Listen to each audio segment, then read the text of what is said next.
I think we'll figure it out as we order. go. Yep. I am. James is. Then I am.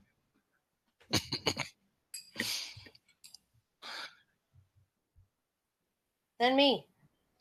And then me. Wee.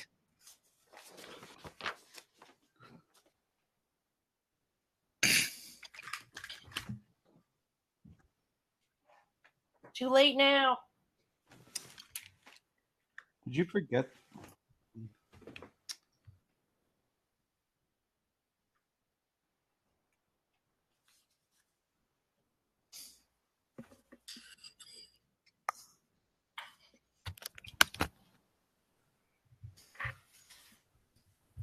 Hello, everybody, and welcome to Crumbling Keep Presents Tales from the Tower, Conan the Thief, Episode 7.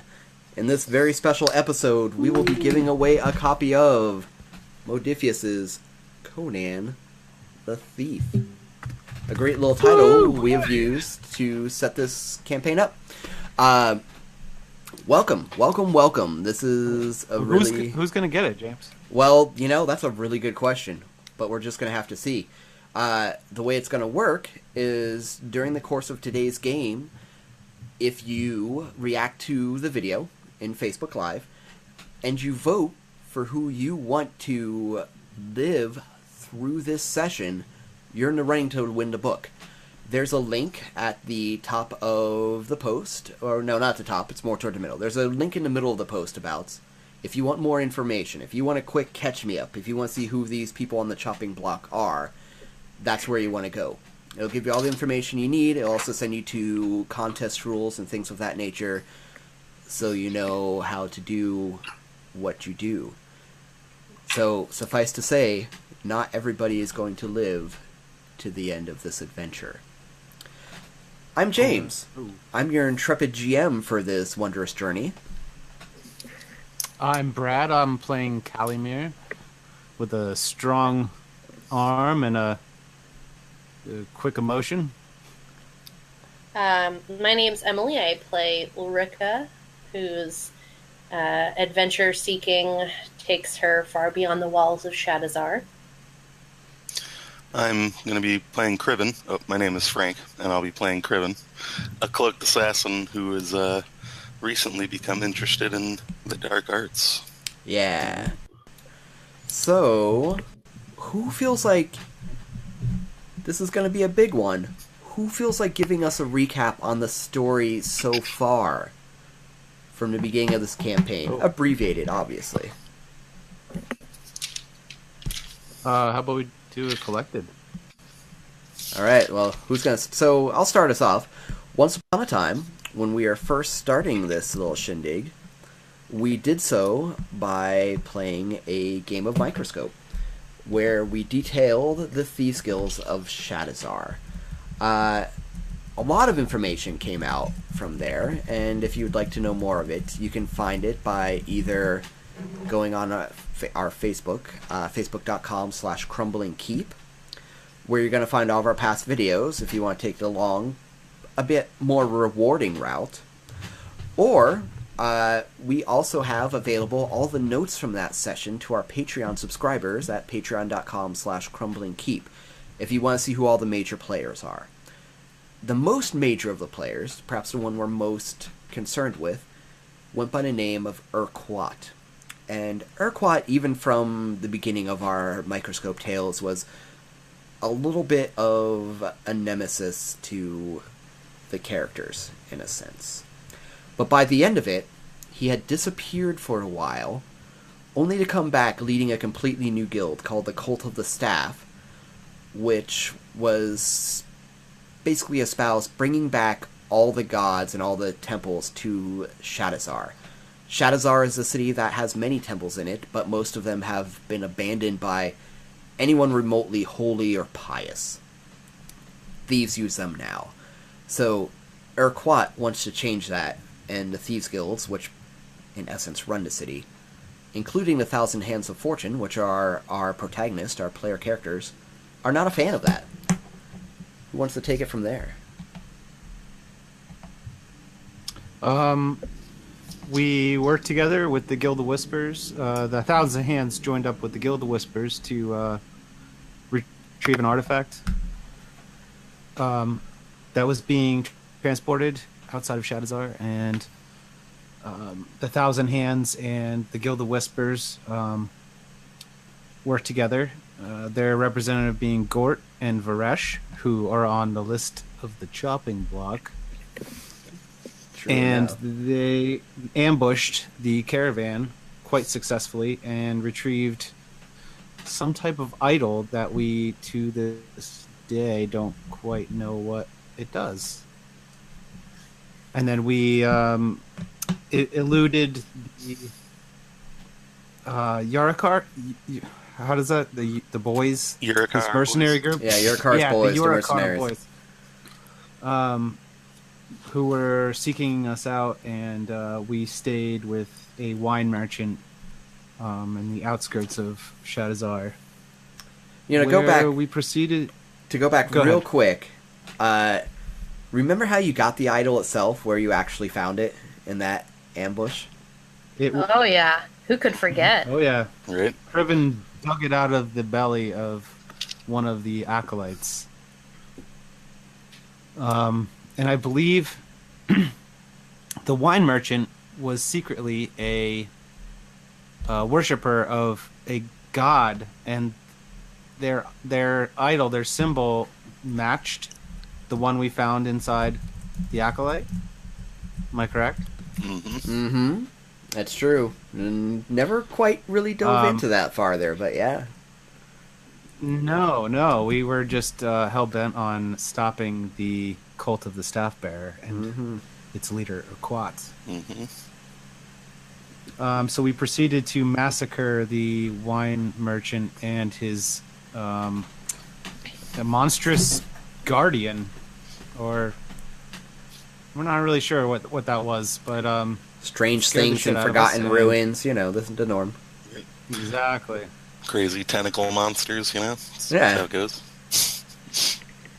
And we there then took on the wine merchant's estate as our own, as a hideout, as a laboratory for Kriven and Dr. Xanthi's worm. And then, would someone else like to pick it up? Yeah. I think I could do that. It was right after that we were sitting with Tarif Hissakar, who's the leader of another guild. Which, And Varesh, and we were, I feel that guild deserves a little mention, because there's, so, one of our players who is out of the country right now, that can't make it, Justin, during the Microscope game, created that guild, the Half Barrels. And the Half Barrels basically have a monopoly on all the alcohol in Shadowzar. And what's the guild leader's name again? Tarif Hissakar. Tarif, yes. Tarif was a particularly jolly fellow. Played the fool, but actually got a lot of things done. Large man who always enjoyed serving people alcohol. Anyway, continue on. But yeah, we were sitting with Tarif and also Varesh from the Guild of Whispers, and we were discussing the uprising of the staff bearers, who had driven a major religious presence in the city called the Cult of the Spider God. They drove them out of town, out to a hill outside of town, and while we were discussing that, we found that we were being watched by a couple guys who were sent by Hazeer, who's a self-proclaimed king in Shadowzar, also on the chopping block. And they were sneaking around trying to listen to us, but we saw them, and we demanded court with the king. And when we went over there to talk to him, he kind of didn't like us so much, so he sent us on a mission to go retrieve some ledgers and some important information from some major dude. Marak was his name. We went to his house and successfully stole all these ledgers, while Ramesh and Ulrika sweet talked all the guards out front. Me and Criven and Calamir snuck in and took some dudes out and took all these ledgers we needed, and we got in the favor of the king. And then in the following session is when we went up to Dagoth Hill to meet with the cult of the Spider God and try to recruit them to be on our side. Anyone want to take it away? Sure. So the Thousand Hands of Fortune was basically trying to get as many people in Shadazar on our side as we could before waging an all-out assault on the cult of the staff. And we did choose to lead a raid on the slave pens. Note also, there was a session that I wasn't here for that I think may be the one where rumors of Urquat's demise started to leak out. Oh, yes. Has that been covered already, or can one of you cover that for me? What happened, that was when... Was that when you went to the Barons of Fleck Street, right? Mm-hmm. So, apparently the cult of the Staffbearer had been recruiting from the poor section of Shadazar, and the Thousand Hands went to go check this out and see what was going on, and of course, everything wasn't as it seemed. It seemed that they were taking these people and drugging them and turning them into monstrous, mindless brutes. So, of course, they did what they could to stop this, and actually had to fight their very first sorcerer atop the alleyways of this compound. Anyway, at the end of it, they took one of the acolytes, didn't kill them, and were holding them over the side of the building, asking them where Urquat was, and all they could do was laugh and say Urquat was dead. So they dropped the acolyte to their death. Urquat being the supposed leader of the cult of the Staffbearer. It's kind of big news. So, anyway. Yeah. So, after that, with that knowledge in mind, the Thousand Hands went to lead a raid on the slave pens, both to take out kind of a cult stronghold, as well as Jareth the Thief Taker, well known throughout Shadazar. We managed to sneak our way through a hidden entrance amongst some hedgerows, and brought along a strange, drugged-up, poor patsy that we found along the way, and used him as a distraction as we got into the center of the slave pens. After opening the gates and generally causing mass chaos, like an angel descending from heaven, or a barbarian descending from Samaria, Gort shows up to just brute strength the main gate open and let the hordes of unwashed masses pour out into the streets. We got what we came for when we went up into the Dark Tower, which was kind of at the edge of the slave quarters, but found more than we were expecting when we went up into the Dark Tower and found the flayed body or flayed head of Urquat.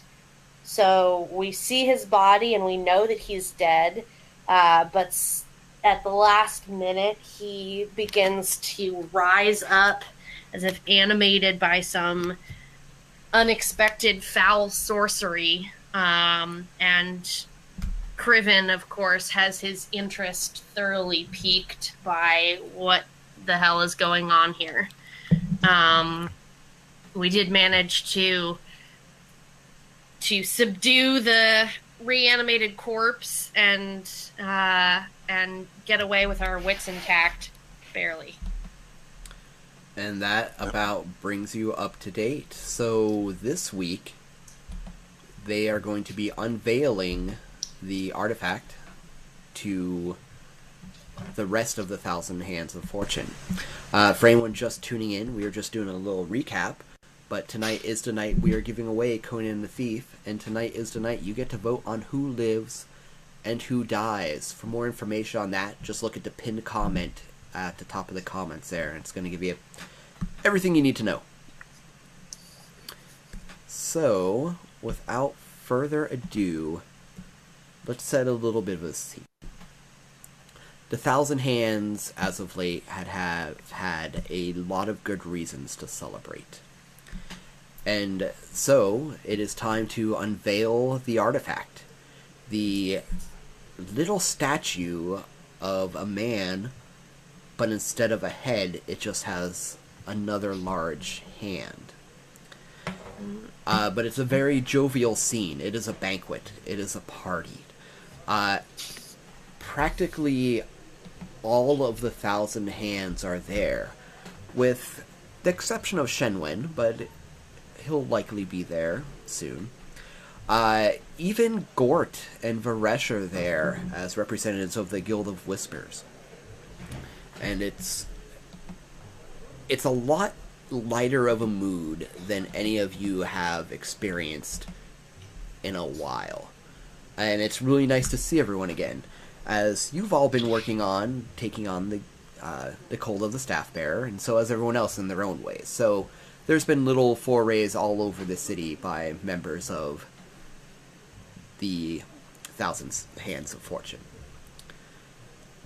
So, as this meal's going on, Criven, you're sitting in... Well, Criven, why don't you tell me what you're doing, actually? How are you enjoying yourself, or not, for that matter? Criven at a party. That's not something I ever thought about before. I'd say he's having a good time, but he mostly keeps to himself. He's probably just, sitting somewhere at a far off table by himself, watching everyone have fun, getting his fill of food and wine and everything. Probably hanging out with Calamir, maybe talking to his master if he's around. But he's having a good time. He's enjoying it. He's just not the most social butterfly, He's more just kind of watching the party be a party. Sure. Excellent. So, at some point in time, Calamir has to go up and, for lack of a better way to put it, use to John. And you find yourself alone for a moment. And thoughts of the past few weeks are running through your head. All the forays you've made into enemy territory, the sneaking you've done, the strange, beastly things you've never thought you'd seen in your life. And you can't help but wonder where Hazeer is. Or not Hazeer, my apologies, where Ramesh is. When you hear a familiar voice coming from behind you in something of a hiss. Are you enjoying yourself, Criven? Criven does almost like a little jump. This guy still kind of creeps him out, given all the things he's seen even. Oh, yeah, I'm having a great time. You having fun, Varesh? And Varesh is standing there with his completely white porcelain mask covering their face. The only thing you see peeking out of their hood. Varesh is from the Guild of Whispers and has been helping the Thousand Hands of Fortune. He lowers himself till he's about your ear level. It seems you've had some extracurricular activities lately. You've been doing some searching. Some. You've heard. You've heard of the great alchemist, is it true? Criven is now suddenly very interested. Yes, I have. I haven't managed to actually find him yet, but I've been looking for him for a while. I have many fingers in many pots, Criven. I know where to find the alchemist. You do? Yes, and as a thank you for all you have done, I would be willing to relinquish that information, but not here. The alchemist values their privacy, and there are many ears about us. Fair enough. We'll get together and discuss this after the party. Yes. Criven gives him a nod and puts his hand out for a handshake. Varesh looks at it for a moment, and Varesh is standing there. Imagine Varesh's robe with kind of long, sloping sleeves, and his hands are together so that you only see the sleeves, and it's hard to know what Varesh is thinking with that mask on. But slowly Varesh separates his hands and reaches down and shakes yours, and his hand is slight and very cold. Yes, tonight we dine and we enjoy, but then we will speak. Yes. And he goes off to supposedly probably find Gort. So, Calamir, tell me about your walk to the John.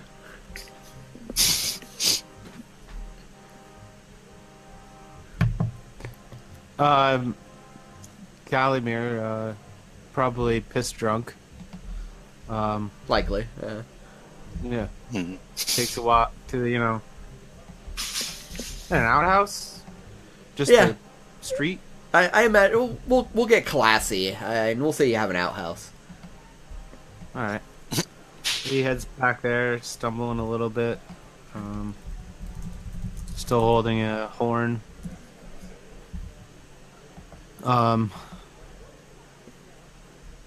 another 1,000 hands on the back. Just, the few that he has, gone on heist with.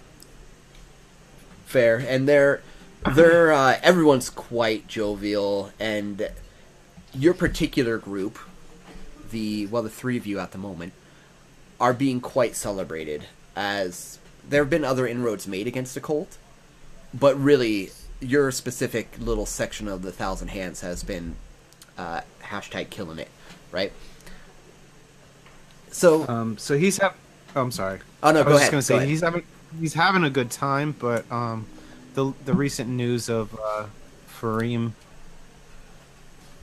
being in hiding and not knowing where she is, it's rather upsetting him.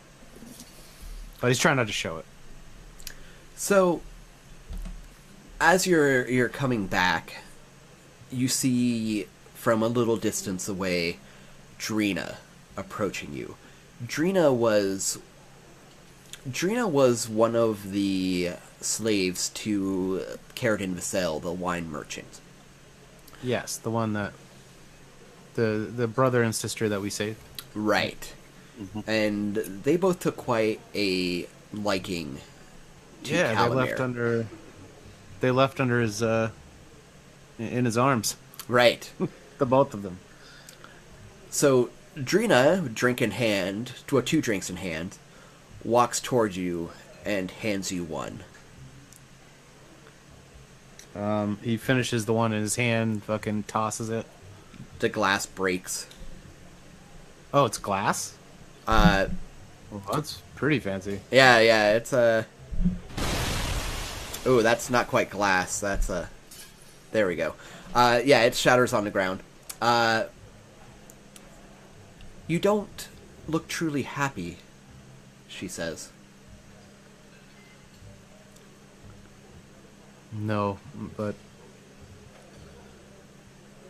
it's nothing for you to be concerned about.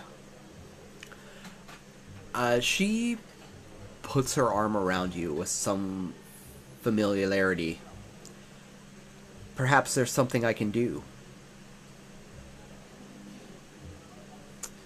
Help us defeat the cult? She takes her arm back, and you can see in her eyes she looks slightly hurt.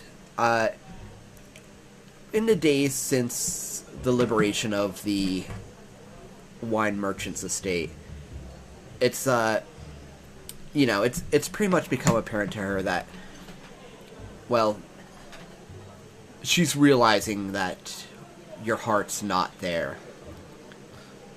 Can I, Calimere, like, recognizes that, and that he, that she was a little hurt, and remembers that it behooves him to keep it a secret that he only has eyes for one person. So it's almost expected of him to take opportunities like this in order to keep that a secret. Right. So he backtracks and pulls her onto his lap. She gives her a big surprisingly kiss. pushes away. I understand, she says. I'm not her. What do you mean? I'm not Famir. Or I'm not Farim. Fareem. Fareem. I'm not Fareem. Get it right, Dina. Dreena. Or also plunge this sword into you. I am not Fareem. And I know that. She came to me. She wants to contact you. What? I can't say more now. She looks around. I will tell you later. After the party. When we're alone. Out of character? If you all kill her before I find out. Do us a quick You setup. never know, man. Who's Fareem? State your case. Who's Fareem and why should they save this? Why should they save Dreena so you know this? Fareem, Criven are the only two people that Calimere cares about and truly trusts. I mean, the rest of the Thousand Hands are on the list, but they're far down on the list.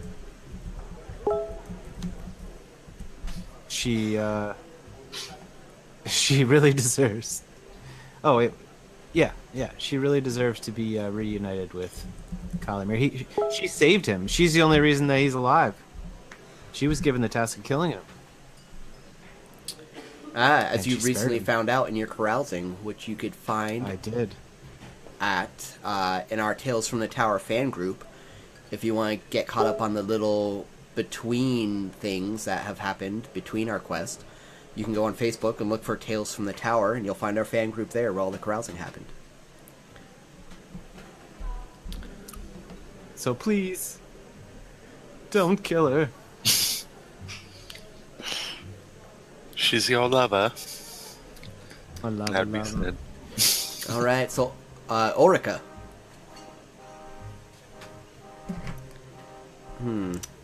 I think we might have lost Ulrika for a Yes. slight sec. Oh, you're there. What's I am Ulrika? here. What's Ulrika doing during this party? This is my natural environment. I am, because I'm used to moving in kind of all the circles of Shadowzar from low to high, and I have some patrons and employers who like to throw pretty lavish parties. I'm like a shark through this party. I just never stop moving, going from group to group to group, always with a drink in hand and a smile on, trying to keep the spirit of celebration up. Um, my I may be carrying a drink around, but it's my practice to have it be essentially a decoy. I know that tongues get loosened as the evening wears on, and so I want to be able to pick up on the chatter around me as I circulate throughout the crowd. Okay. Hey, let's get a dice roll in here. Uh-huh. Give me an observation, and we'll see if you hear anything interesting. Right.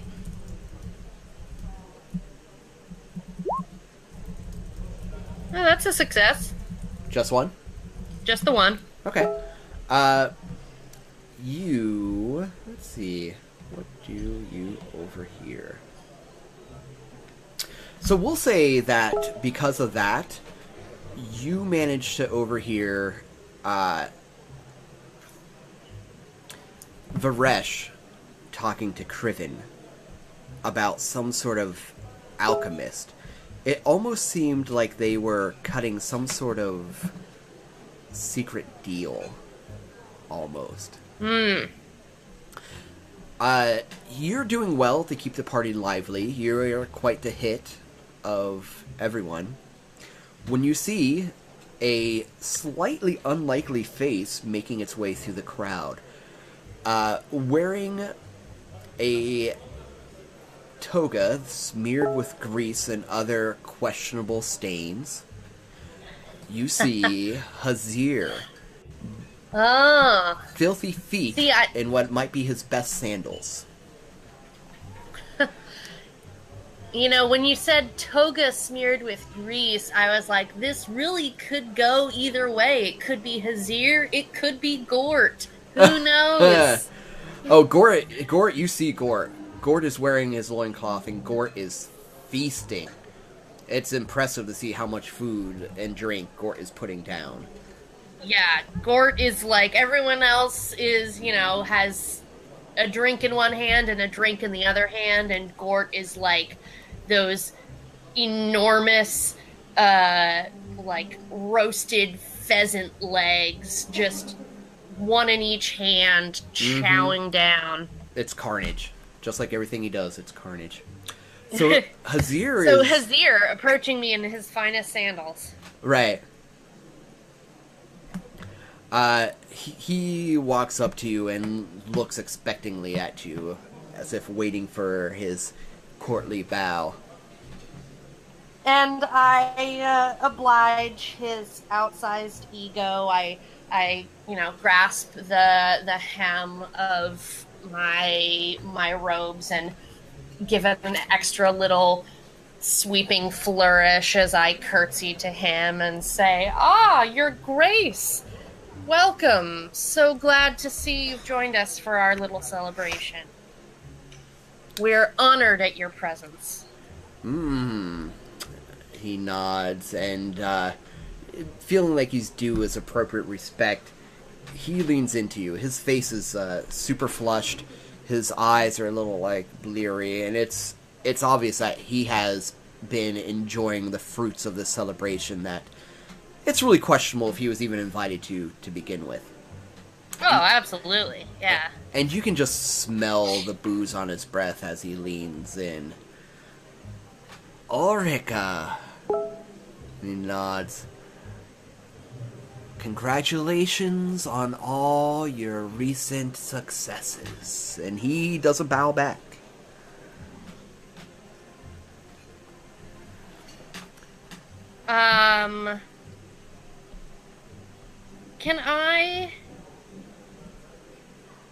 Do I have a sense of, which ones in particular are on his mind? Or is he just kind of generally sloppy right now?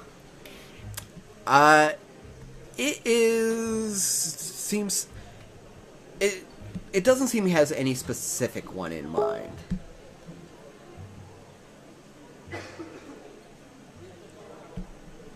It seems like just a general congratulations, you know? General congratulations. Sure. Yeah. Yeah, I turn to him and I say, your support, of course, means wonders to us. We would not be able to operate so successfully without the backing of the powerful interests among Shadazar's leaders, yourself included, naturally. Yes, of course I support the Thousand Hands. How could I not? But there is another one that perhaps supports you instead. Lord Zerbez sent me with a message for you. Oh. I'm always happy to hear word from Lord Zerbez. But now seems to not be the time. After the party... Yes, of course. Of course. It's much too crowded and uncomfortable to have to shout over the din around us. Besides, Lord Zerbez does not like to be overheard when he does not wish to be. No, he After the party. The Lord of Guilds is very private. It is true. Well, enjoy yourself, he says, as he walks away to undoubtedly enjoy more free food and drink.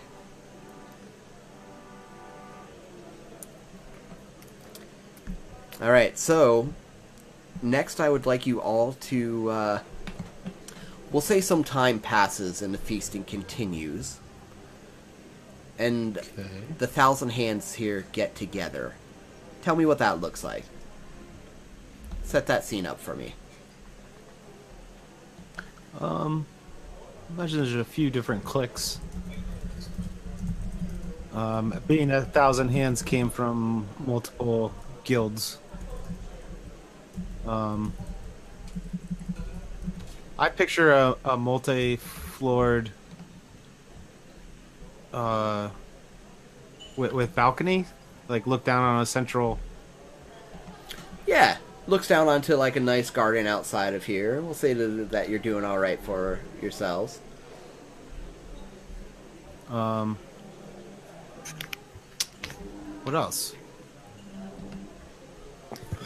I would think Criven's probably just watching everyone do their thing, you know, keeping an eye on his closest friends, like Ulrika, watching her do her social thing, watching Calamir bumble around with the wine in him, you know, kind of waits till things die down and kind of sees them splitting off and kind of tries to go up and get close as soon as everyone's kind of breaking away, taking a break from all the talking and chatting. So, you all find yourselves on this balcony as you broke away for that. And, you know, you all take a moment to enjoy just enjoy being together in a non-combative situation. You don't need to say much, so no one does. You know that while this is under the guise of a planning meeting on the what's next end of things, on unveiling the artifact, you know in truth that is at least in somewhat a celebration of all of you, and that feels good. You know, you've really done it. You've been really sticking it to the cult of the staff bearers. You hear a little knock on the door frame behind you, and it's very slight. Okay. Were we expecting someone? No, but you're on the second floor, and they're coming out. Oh, yeah. I'm sorry. I didn't realize I was in character. No, that's fine. That's fine. Are we expecting someone? Makar walks out onto the balcony. Makar being the other sibling from the estate of the wine merchant. Yes. Dreena's brother. Drea's brother. Long time no see, Makar. How you doing, buddy? He stares somewhat at the ground and shuffles his feet. I know that you're all very busy tonight, but I wanted to say thank you. Well, oh shucks, Makar. He's was been the- Oh, go ahead. Go ahead. Well, it was the right thing to do. Carradine wasn't the nicest man, and Lord knows we're using his estate well. He looks to Orica. I have not met you yet. Makar, so good to meet you after long last. I am Ulrika Tervingi, another of the Thousand Hands. I am Makar, former slave of Carradine Vassal, until your friends saved me. My life has been much better serving the Thousand Hands of Fortune.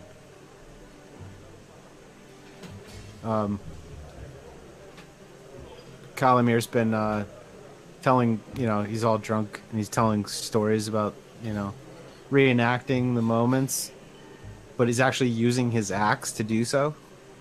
People have been like jumping out of the way, and he uses the hand that's holding the axe to like put around Makar and shakes him around, of course, nervously. Yeah, Makar looks nervous, especially with that. I imagine you're still holding the axe in that hand as you do that. Yeah, that's what I mean. Yeah, okay, yeah. And it's like, yeah, we got you out of there. That Carradine guy was a piece of work. It's like, you doing all right now? Like, kind of like an old, like an uncle, grab you, give you a noogie kind of thing. Right. He's not giving him a noogie, but he's like, How you doing, sport? That kind of yeah. vibe. Yeah. It's like, yes, I am good. I am. He actually, like, his nervousness suddenly goes to actual genuine laughter, like an abandonment of tension. I had he lets him go. Oh, go ahead. Go, no, after you, by all means. I was gonna say he quick stops what he's doing, like lets him go, runs over to like the balcony and pukes off of it, wipes his face with his forearm, and says, "Where were we?" I had a plan, a secret plan, when you saved me. I thought you would be just as bad, if not worse, than Carradine. Carradine had... Criven hears that when he mentions as bad as Carradine and kind of adjusts his robe and stuff. What with the rumors of him being a necromancer. He feels a little called out right now. A little bit. He doesn't say anything, but he shifts under his cloak, Carradine had a secret treasure trove at the estate. And I thought, if I waited long enough, I could wait until there's no one around, until I could sneak away. And I could grab as much of the treasure as I could, and me and Dreena could run off. But you're not. You're not as bad. And you have... You have good intentions. I will tell you where the treasure is. For a cut. Well, certainly. That's how we work. Yeah. Everybody gets their cut. He nods and he looks really satisfied that this is coming together exactly like he hoped it would. We can go to the estate and I will show you where it is. Let's go right now. Oh no, not right now. We have to wait till after the party. You bastard. And immediately the scene is broken up as a Gort storms onto the second floor balcony that you're all on. And your slight little friend, Makar, like, stumbles aside just under the weight of this man's sheer presence. He gets really close to you all. His cheeks are red. It's obvious he has had his fill of drink, and that Gort is drunk. He's like uncomfortably close, you know? And he is a large, huge, hulking man who you can smell the hulking. Let's put it that way. Yeah, sure can. It's strong. Smells like a sweaty horse. So, And he looks like one too. Yeah. yeah, not too far off. Gort pulls his broadsword off of his back, the only garment he's wearing on his top half, and holds it out at arm's length between himself and you all. You having fun, Gort? Like menacingly? It's roll me a go ahead and roll me a insight. Ooh. Can any of us do that? Yeah, anyone that's interested. Ooh, I 50. got a little better. Yeah, I got a 55% chance. I'm going for it. 50-50. Nice. Why not? All right. I got one success. Complication. Oh no. Calamir Calamir's absolutely like- menacingly. How dare you? He means to kill Calamir. Criven, He has his. you net a momentum. Cool.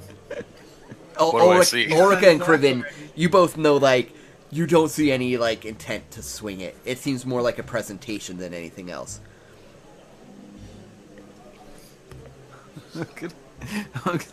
Calamir lifts his axe because it was in his hand.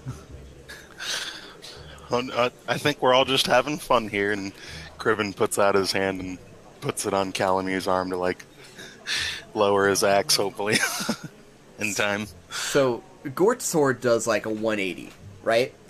Tip pointing straight down, and he drives it straight into the wood of this balcony beneath you. And he actually gets down on a knee. He takes a knee in front of all of you. Oh. At which point, he's only slightly shorter than you. It's almost like he's just a little under eye level right now. Feel like he's maybe still taller than me, even kneeling. Quite possibly. Certainly possible. Yeah, he is a brute.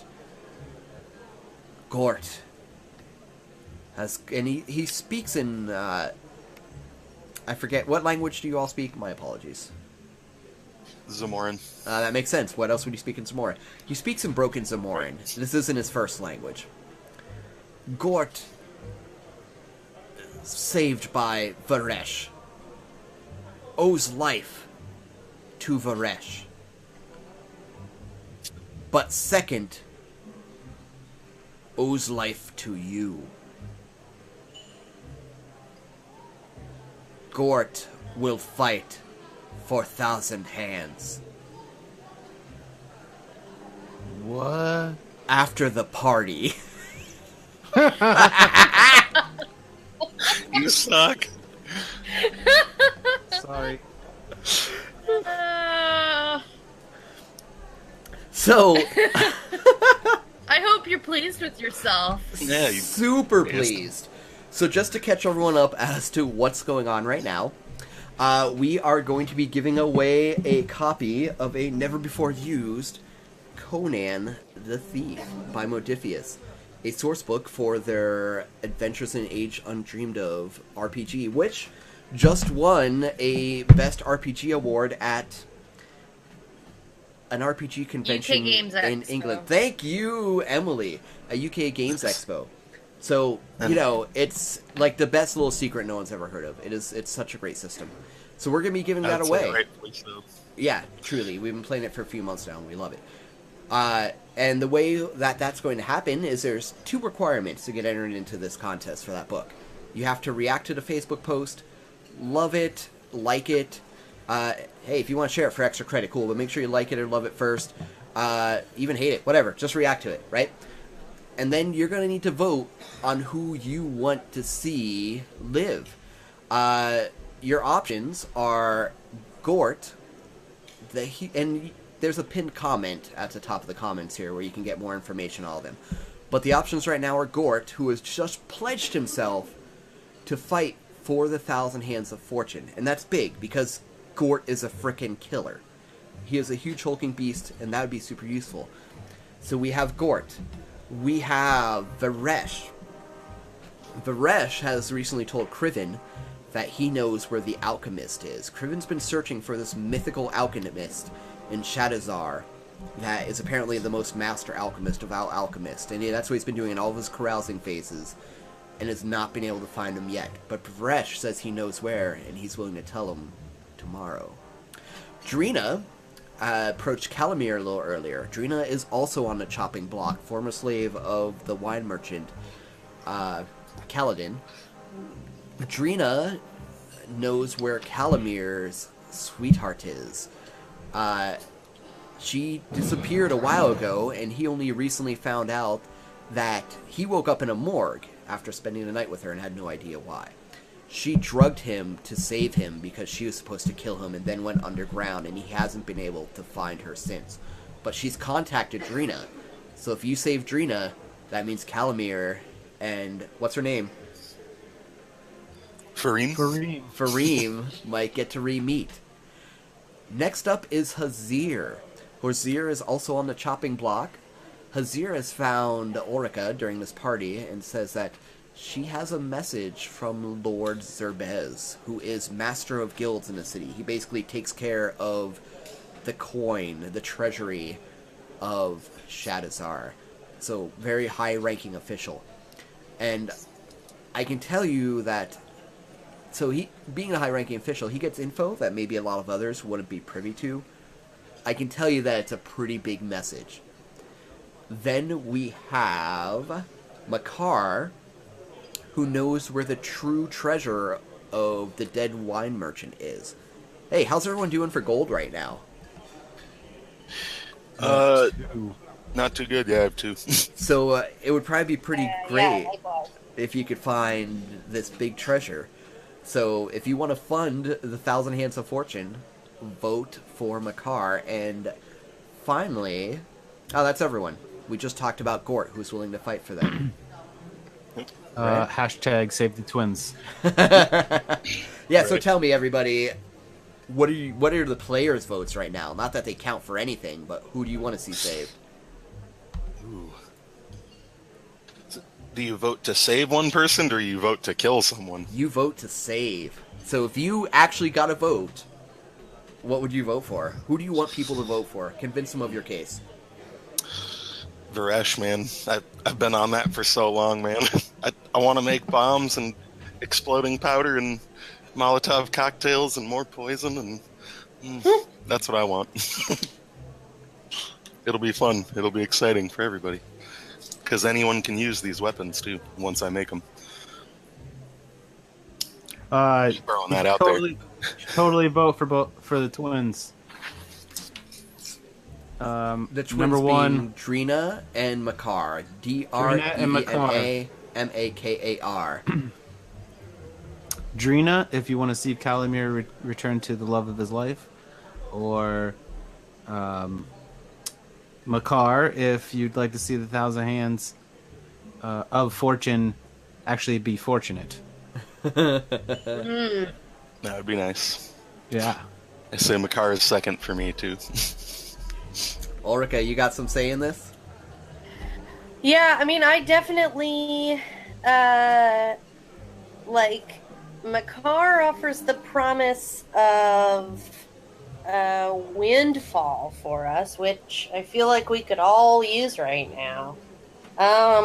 But if I know anything about Lord Zerbez, he could be offering a pretty sweet job, too. So I would say Makar And then it's a real tough toss up for me between Hazeer, who has this message for me, and Gort, just because Gort Gort. fights for the thousand hands, and man, that guy's a brute. Like, Yeah. we need that raw muscle. Be nice to have a serious bruiser, you know. Yeah. Daniel typed in the chat, "Oh my god, convince me. Sits with legs crossed and hands on my knees." All right, so Daniel's taking notes on our persuasive speeches. at any point in time, if anyone wants to type a name into the chat, your vote will count from here on out, and provided you've reacted to post, put you in a running to win the copy of Conan the Thief. So, the night... I'd also Sorry. like to apologize to my players for being perhaps the worst. Perhaps. So, the night continues on, and is there anything any of you wish to accomplish at this soiree? Soiree. Yeah, that's how people say things. I'd say at very least Cribben would like to see his master, Master Wath, one of the people who actually started our guild, and just get some praise, no money or anything, just receive some praise from his master, who's kind of like a father figure to him. Yeah. Same with Kalimir. Okay. They both came up together. So, So you're both looking for Master Wa. hanging out with Daddy. Yeah. Mm-hmm. What about you? Hey, Pop. What about yourself, Ulrika?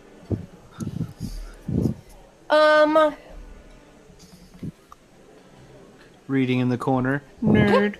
Nerd. Yeah, I would say that if there are any, this is bringing it back to our microscope, but if there are any like other members of the table, which is kind of the governing body of the various underground activities in Shadazar. Lord Zerbez, who I have a message from after the party, is on the table. But if there are any others that I see lurking around here, then I'd like to go chat them up and see what their take on the state of things now that the cult of the staff is in retreat, more or less. Or maybe in retreat. So, strangely enough, this is what I'm going to say next is going to apply to all of you. You can't find a single member of the table at this event, which, I mean, wouldn't be weird, because it is, like, it's really just mostly Thousand Hands with the addition of Hazeer, Varesh, and Gort. But Master Wa is not there either.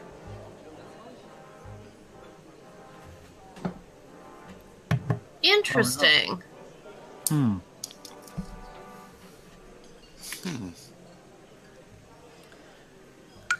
This is strange. Kalimir,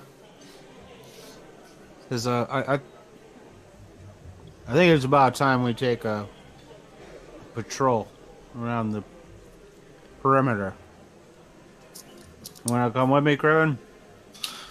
Yeah, sure. And Criven gives a quick look around, and do I see Ulrika anywhere? Yes, yeah. It's very easy to find Ulrika. Maybe we should go convince her too. Right? Or maybe she's at least seen Master Wa. Yeah. So, as you're putting this together, getting ready to go, a man stumbles in from the outside, almost collapses coming in the door.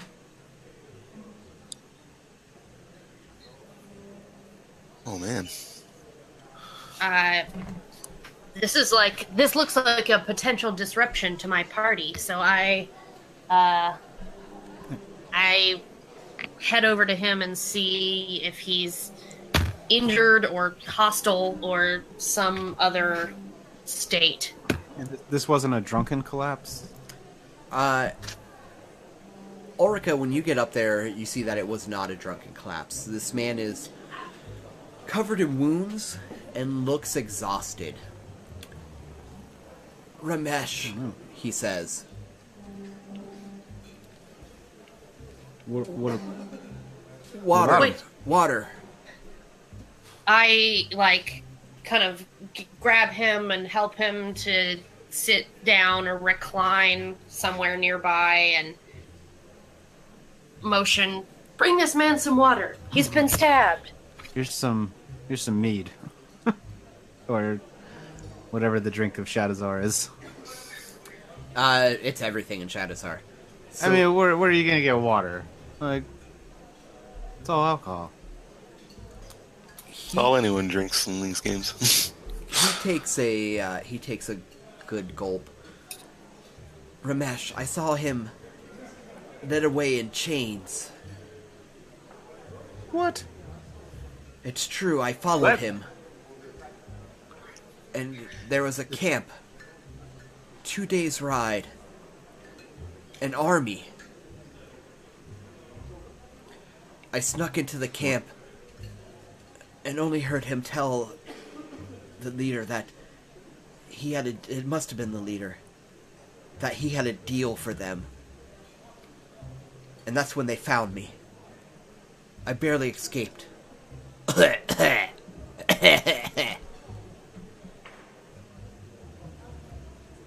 Do we know this man? I mean, is he a Thousand Hands? Yeah, he's a rando Thousand Hands.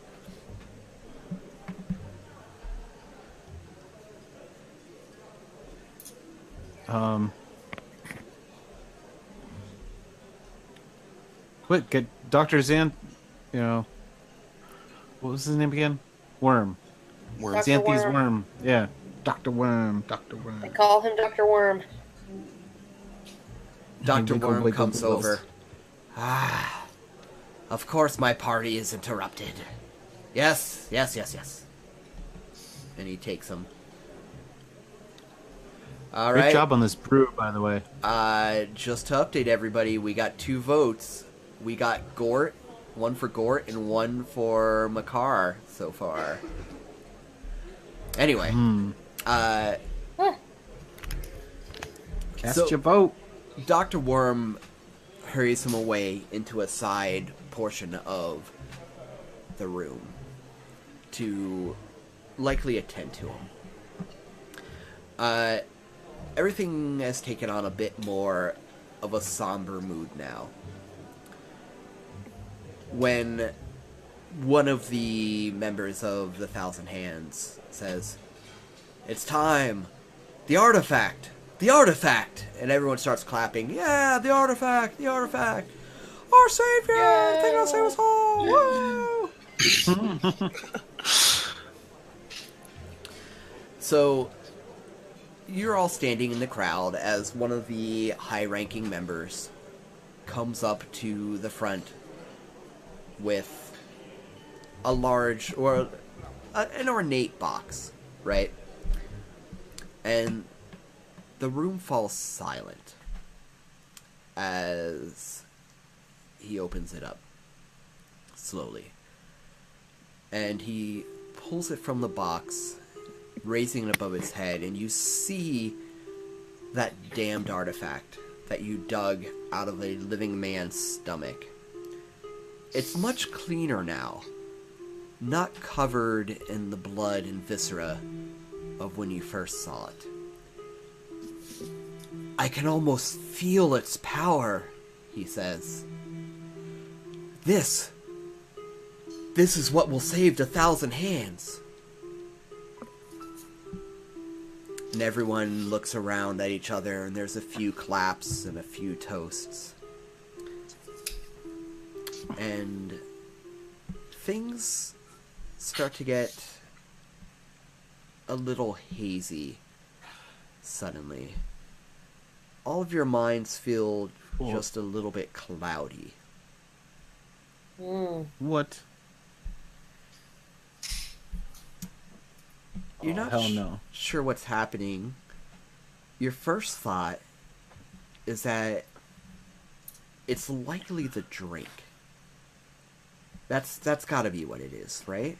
It's got to be the drink. And you look around and everyone is looking just a little bit soft and out of focus. And the way they're standing there is... something is just not right. And your ears start filling with strange, obscene whispers.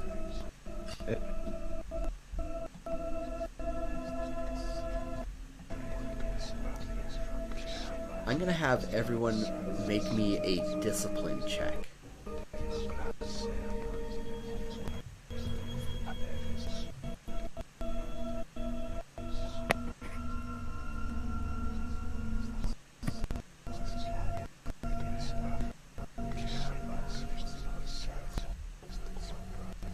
Do I get a sense is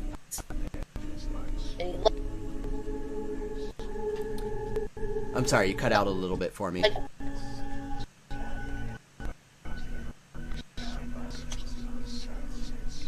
Kind of cutting out a little bit. Am I cutting out? Yeah.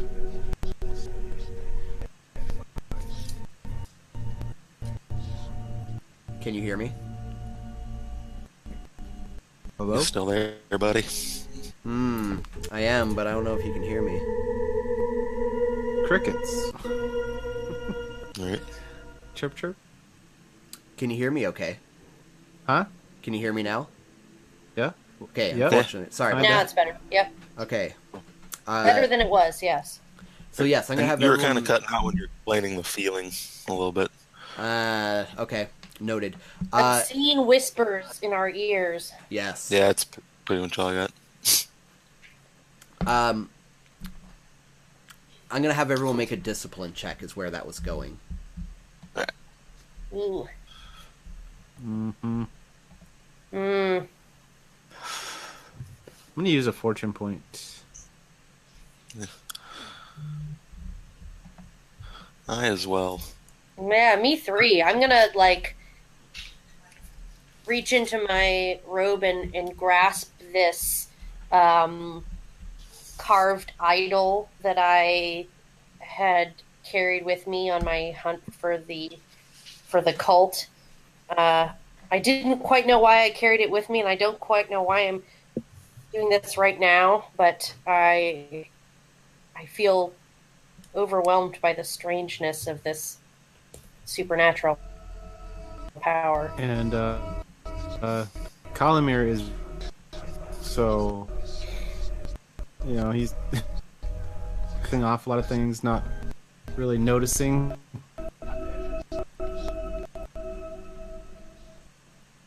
Oof, Griffin, that's 2 successes. Griven's getting more familiar with these kind of weird dark arts and stuff. He's seeing it a lot more, reading about it, you know, seeing it with the Cult of the Staff with their lotus flowers and stuff. He's gonna steal himself. Nice. Oh, nice. Double ones. Nice. Oh, wow. That's actually Wow. 4 successes with my fortune point. Wow. Okay, so what is everyone looking at again? I got 4 successes. I got 2. Oh, I actually got 6. Okay, so your target number is yeah. 2. Anything over that is going to be momentum. Cool. Sweet. Someone Dude, want to did get get it 6, huh? Mm-hmm. So Awesome. you see weird things start happening around you. You see some of the members of the Thousand Hands start laughing maniacally with no humor to their voices. Kriven, you turn to your left to see one member known as a stone cold killer.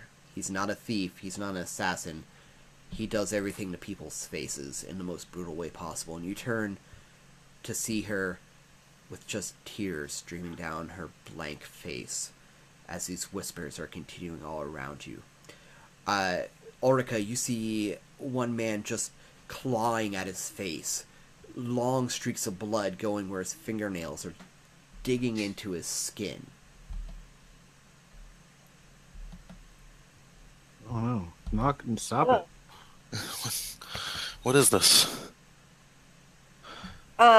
Did somebody, so the idol, did it like come out of some sort of box, or like, is there any way that it can be like closed up essentially?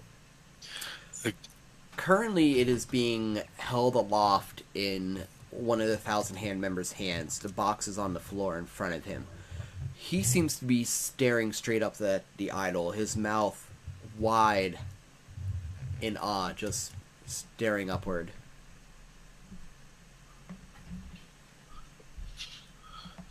Put it away, Criven shouts out. I think he does not seem to register what you say at all.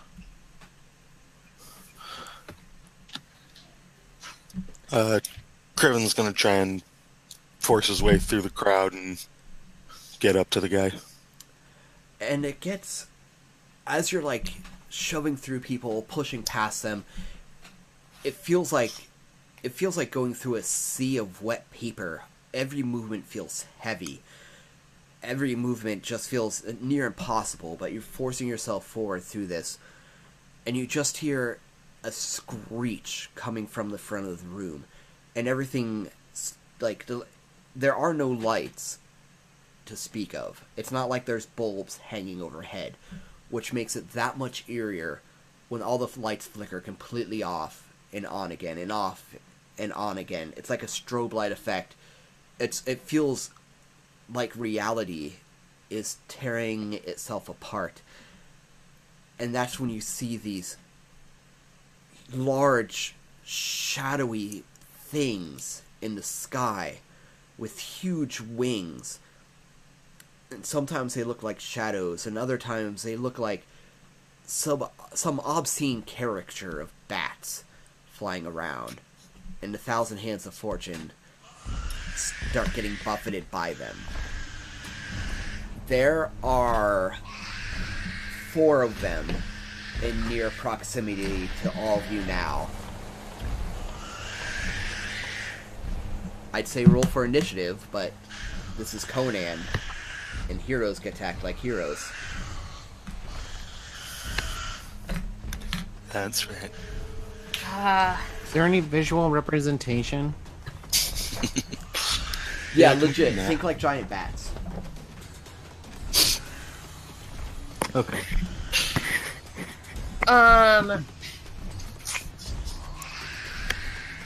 So, can I make, I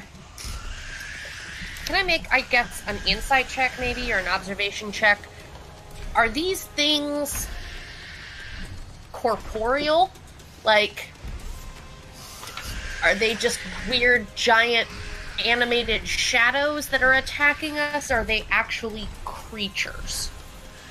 Does that make sense? Yes, sure, it absolutely does.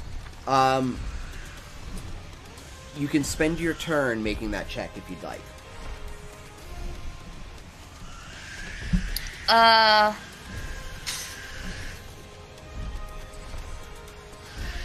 Can I spend my turn taking the exploit action, and will that give me the same information? That sounds legitimate, sure. Okay. So I'm going to take the exploit action, which is you can kind of spend your whole turn observing an enemy to try to discover a weakness, a gap in their armor, something, information about them. So I'm going to, like, crouch down to try to get out of the grasp of these weird things, and then stare them down to try to figure out the best way to attack them later. Excellent. All right. Who's following that up? Criven is gonna pull his bow out from off his back or under his cloak. I don't really know how he carries it. He's gonna bust that thing out because he never leaves home without it, and he's just gonna take a shot at one of these things because they don't seem very good. It's true. They're very much not. And I actually bought a talent called Trick Shot that just gives me an extra dice on every attack without spending anything. Ah. Whoa, nice. 2 successes. All right. Tell me what your trick shot looks like, Trick Shot. Criven, he's just seeing these things fly around. He pulls out his bow and he just lines it up, flips out an arrow, gives it a few spins like it's a drumstick, and pulls that arrow back and lets it fly. Nice. All like one motion, both hands moving at the same time, come together and just arrow flying. We're gonna see. And are we maxed on momentum? We are. Sweet. Alright. I'm gonna re-roll those 3 zeros with my marksman talent.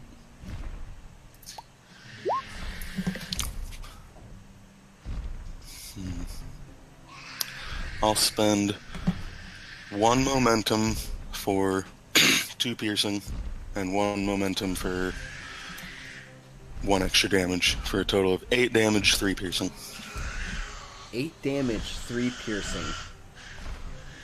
Well, your arrow goes in one side of it and out the other. And there's just a thump as its body, like, ultimately something that is not of this world when looking at it, hits the ground. But it appears that they can be slain. Calamir. Calamir, Ishtar's kiss in hand, takes a few steps and tries to avoid hitting anybody and swings that big axe in the air. You're finding this experience very sobering in certain senses. Sure. Excitement. You said we're maxed out, correct? Yes. On momentum we have 5 now. I spent 1. Did that include the one? Did you spend all of it that you generated? I spent what I generated and then 1 more. And we were at max when I started. Okay. Alright, well I'm gonna use I guess one of them.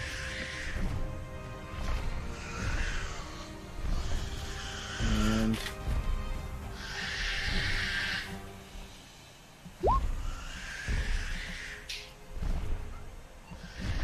oh no. It's a complication. One success and a complication? Oh, a complication, you say? Oh, I'm sorry, I get one more.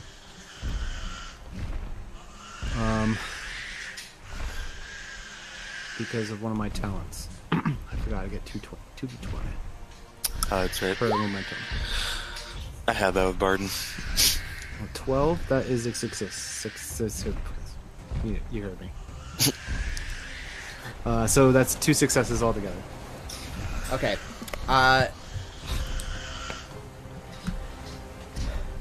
Okay, go ahead and roll damage, and then I'll talk about your complication. What complication? Who said anything about a complication? Nice. Alright, Ishtar's Kiss is a beard axe with Vicious 1 and Intense.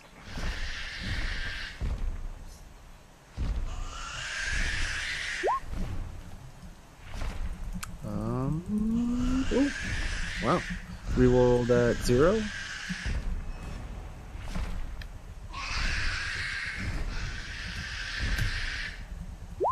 Okay, so that's 7 plus 1 for each effect, 4 effects.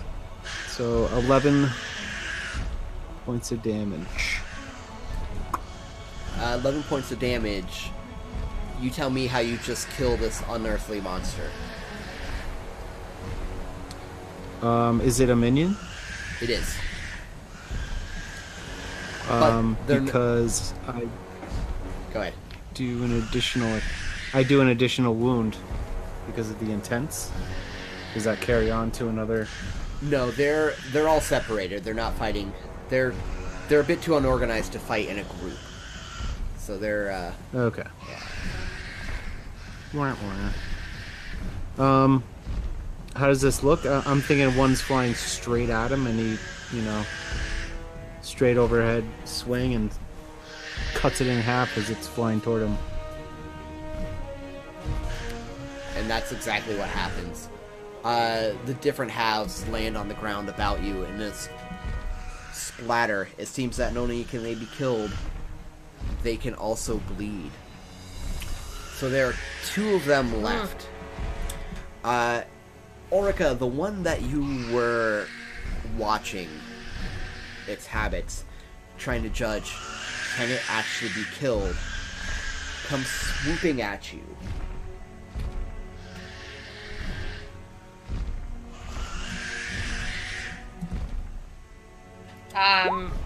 And I'm sorry. Yeah, do you want to defend against this? My apologies. Yeah, so my sword has parrying, so can I parry its attack? Yes. It has 1 success is what you need to beat. I'm gonna spend a momentum on this. Which I make back as I roll 2 successes on my parry. Okay. What is your weapon? Your sword, right? My sword, yeah. You swing your sword wide, keeping it at bay as it swoops in. Its claws not coming close enough to harm you. The next one is going to come toward Criven. Criven, right after you shoot your arrow through one, another lands on the ground right by you, and you turn to look into its terrifying face. Little fangs sprout out of it, and it shrieks wildly at you before again launching into the air and flying straight at your face.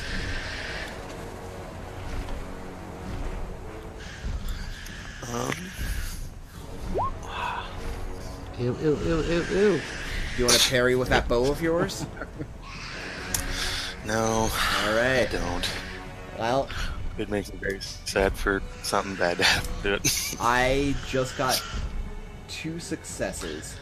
So it reaches out and rates with its talon, which we are going to give 1 extra damage for because of my extra success. Hey, what's the vicious quality do? Oh man. It does an extra point of damage. Yeah. Oh my. 10 damage to your left arm, Criven. Oh. So that is 10 Good. vigor.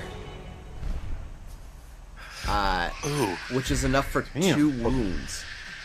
Well, I have 1 soak on my arm. Okay, so thankfully that actually saves you a wound, so that's wonderful. Right? But that's actually, I have 9 vigor. Oh no. So it still doesn't give you, because you need 1 more to cause you that wound for losing the vigor. So you'd only take 1 wound right now, but you are out of vigor. So that is Ow. not great straits for Criven right now. Just to get everyone on the same page again, thanks for tuning in, any new watchers. We are voting on who lives and who dies. Check out that pinned tweet for information. If you react to the post and you let us know who you want to live, you're in the running for Conan the Thief book. And while you're looking at those characters, which one might be most beneficial to Criven right now, as his arm is bleeding profusely on the ground of this party gone wrong? Top of the round, lose a momentum. It is the player characters up again. Alright. I mean, I am going to... I'm going to take a swing at the creature that just tried to come at me, the one that I had spent around exploiting, looking for its weaknesses and so on. Gonna spend a momentum on this. 2 successes. That's going to be enough. All right. Does that generate any momentum, or? Yep, you only need 1 to hit. Cool. So I'm gonna spend the 1 that I just generated. Well, I'll roll my damage first, see how I want this to play out.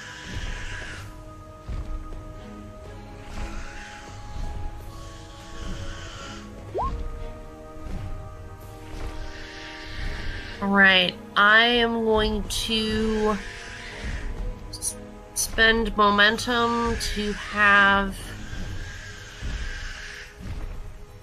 5 damage and 2 of that piercing.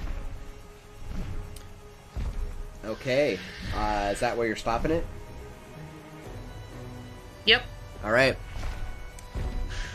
Tell me how you exploit this creature, looking for its weaknesses, and ultimately kill it. It is, flapping around, circling, trying to go in for the kill, and even though it's nighttime, it's dark, this thing is strangely inky black and moving quickly. Ulrika's eyes do manage to pick out the kind of the shape of its underbelly, where it seems like its ribs and sternum are. So she plunges her sword upward just underneath its sternum, skewering it through the torso. And you are sprayed with green viscera for your efforts. And this bat creature falls to the ground. This creature of the far reaches of the skies, one might say if they're talking about it in proper terms. Who's next?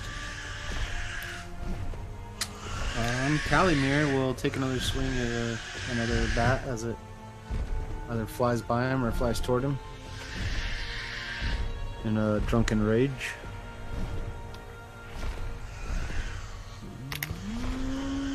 Melee, where are you? And I'm going to use a momentum for it. Come on. No whammies, no whammies. Right? Stop. Whoa. Gosh, with the complications. Okay, so 5 successes. That's a hell of a successes. That reminds me, I forgot your last complication. So I'm going to give myself a point. Oh, no you didn't. No, you didn't. I'm going to give myself a point of doom for that last one. Go ahead and give me your damage, and then we'll talk about your current complication. Oh, Master of Complications.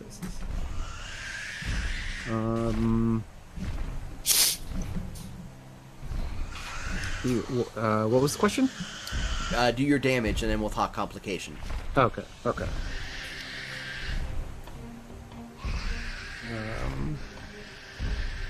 So I'm going to give 3 momentum back to max it out. And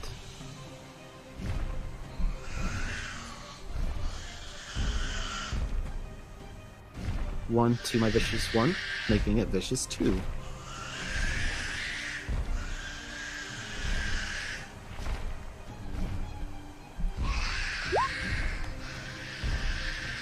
Five. Reroll those 3 zeros.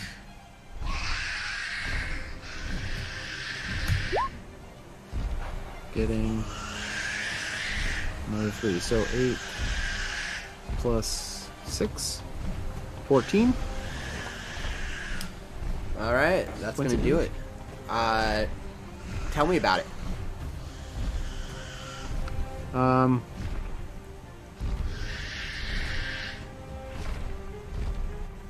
He chops the wing off of one as it's flying by with a horizontal swing. And like he's it's chopping a fucking tree. Its body skitters across the ground. So you all manage to collect yourselves for a moment now, after this horrid scene. And looking around, you see members of... let's talk about your complication first. So, no, you didn't. Its body slams into you, and you find yourself rolling across the floor for a moment. Standing up, you can't see Ulrika or Kriven anywhere around you. All you see is chaos, as other of these bat creatures are just eviscerating members of the Thousand Hands of Fortune. There's bodies everywhere, and half the people there seem to have gone insane. It's just... Everyone make a discipline check. Just at the core of what's going on. It's a hell of a day for Ramesh to be gone. You know his words would have helped us all. We've soothed our tired nerves. I am going to use a momentum. I'm gonna use and a fortune point. 2 momentum. Wow. I have bad discipline. Brad, takes I everything. counted for your momentum also. I just changed the sheet. Oh, okay. Thank you. Oh! Oh no! I just rolled one success with 2 complications. 2 complications. How does that happen? Oh no.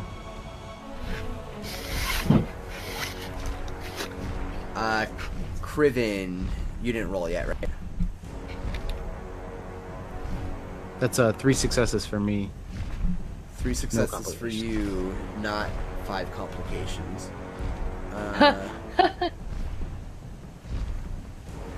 Did we... Kriven? Oh, sorry, I was muted. That's okay. I'm gonna spend a momentum and a fortune point to steel myself against this madness in my profusely bleeding arm.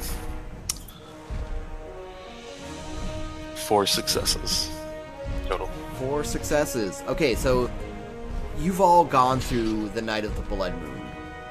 So mass chaos and carnage is not new to you. These creatures are, but it was just a 1 difficulty test. So if you made a 1 difficulty thing, everything else is going to go into momentum. For anyone who has been watching us play a system or is curious what we mean when we say momentum and or doom, when you get a roll and you make more successes than you need, it's a kind of currency. All those extra successes go into this pool called momentum that you can spend for all kinds of things.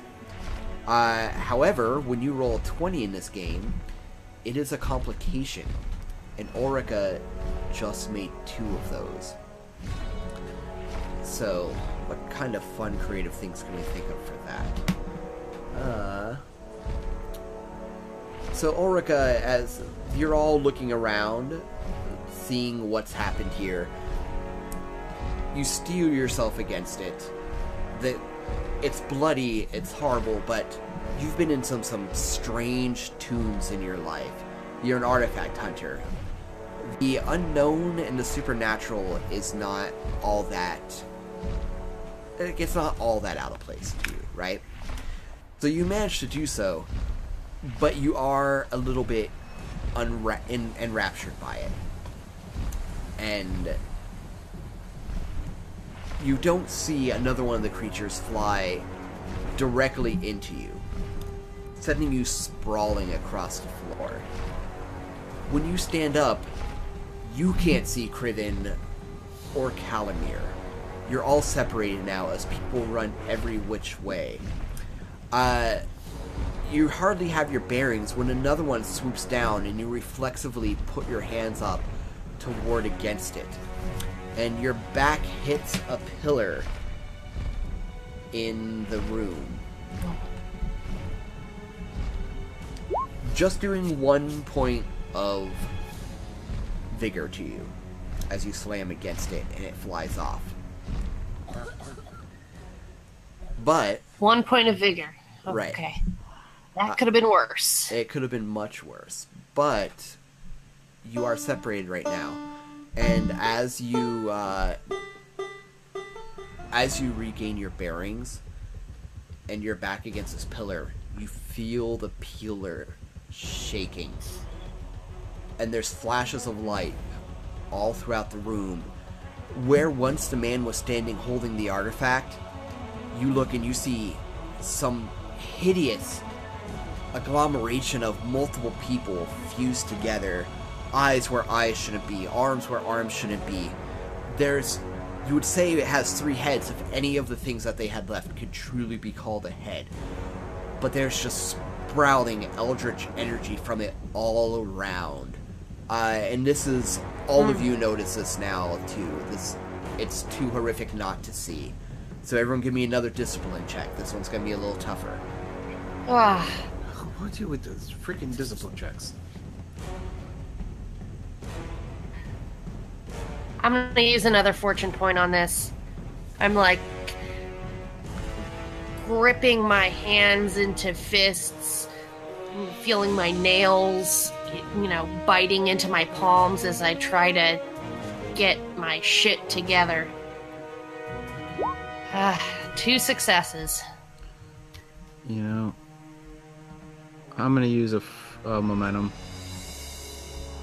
and a fortune point again. As Calamir lets out a yell in response to all this bullshit.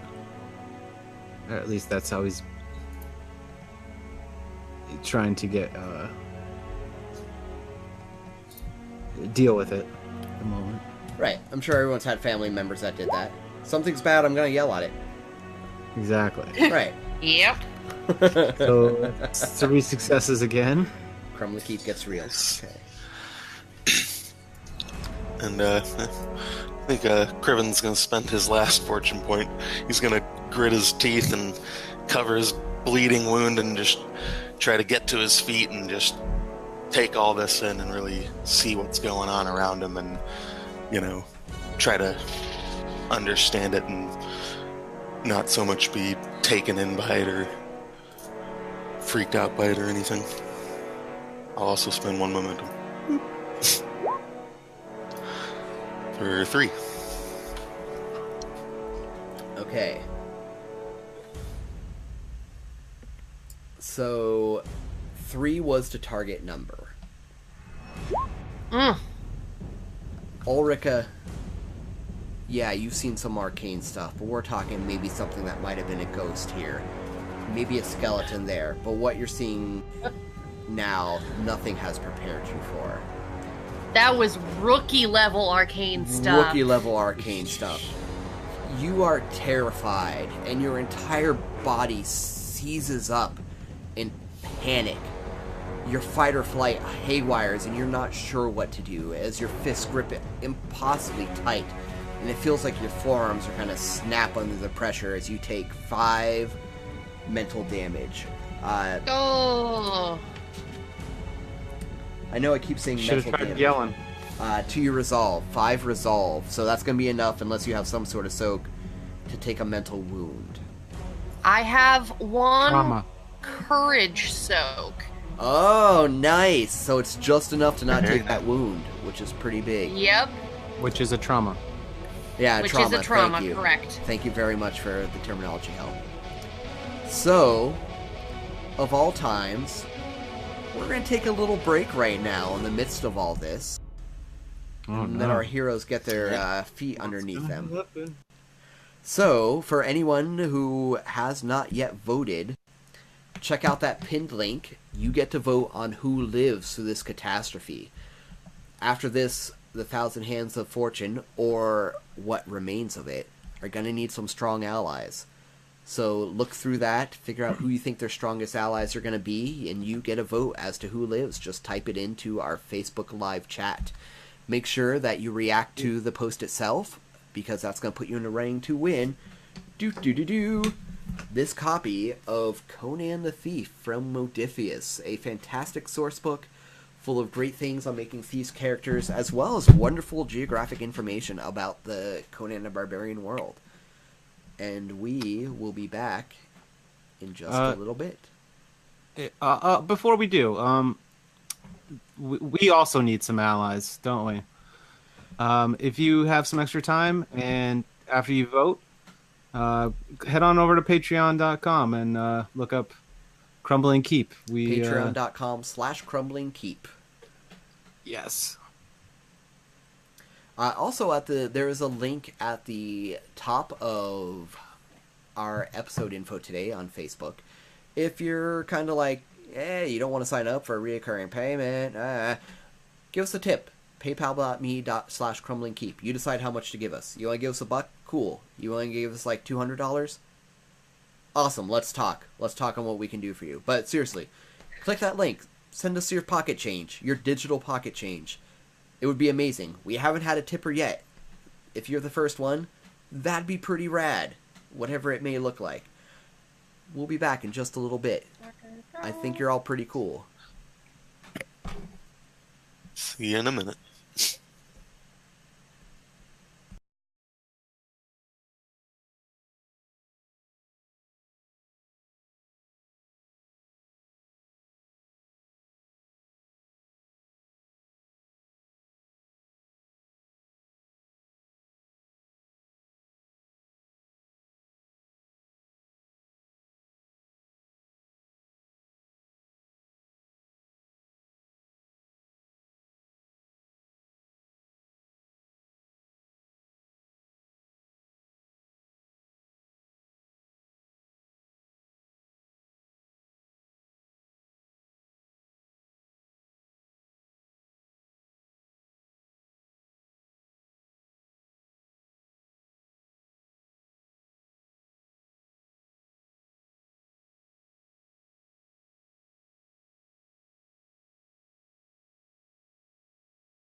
Cool.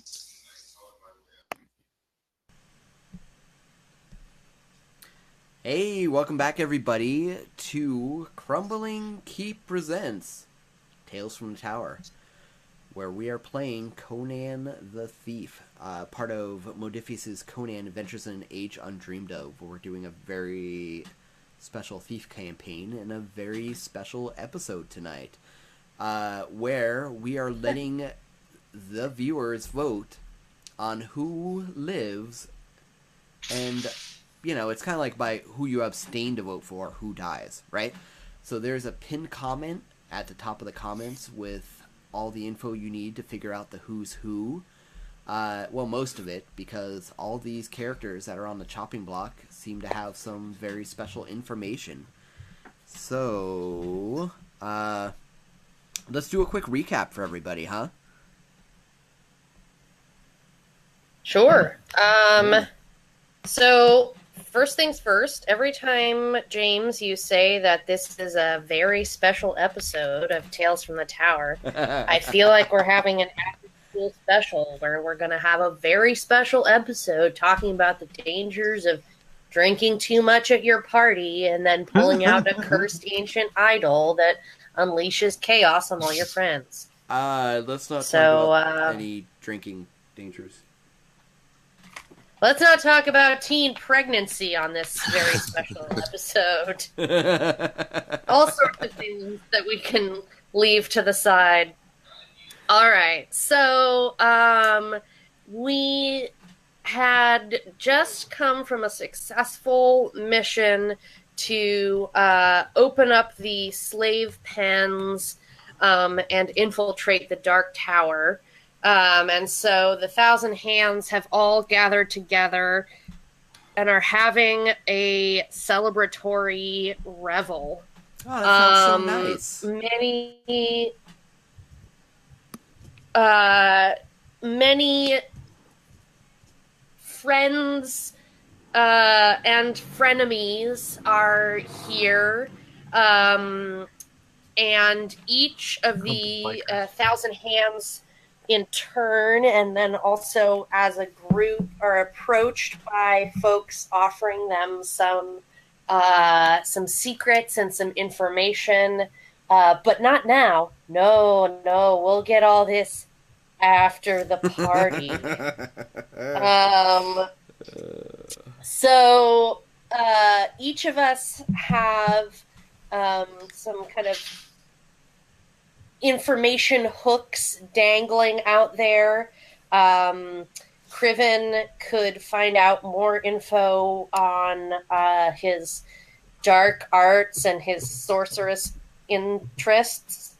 Calimere could finally find out the location of his lover, who he hasn't seen in far too long. Ulrika has a message waiting for her from the High Nobleman Lord Zerbez. Makar, all of the Thousand Hands could be in for a new job by the owner of our vineyard, which should put some much-needed money in our coffers. And then there's Gort, who offers us his sword. So all of this happened before of the idol that we found in that raid on the canyon. And when the idol got pulled out, suddenly we could witness our companions around us start to lose their minds and claw at themselves, break down in gibbering nonsense and tears, and foul beasts of kind of great winged shadow creatures started attacking us. And we've all just witnessed the most horrific eldritch abominations start to form. Just an amalgamation of limbs and orifices and, unexpected surfaces, and we don't even know what the hell's going on with this thing, but we know that we do not like it. Our teeth are clenched, and so are our bowels.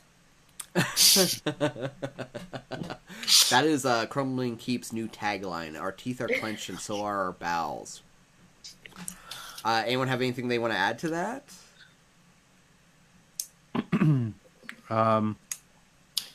Nothing. There's nothing like liquid courage. That's all I'm saying. Right.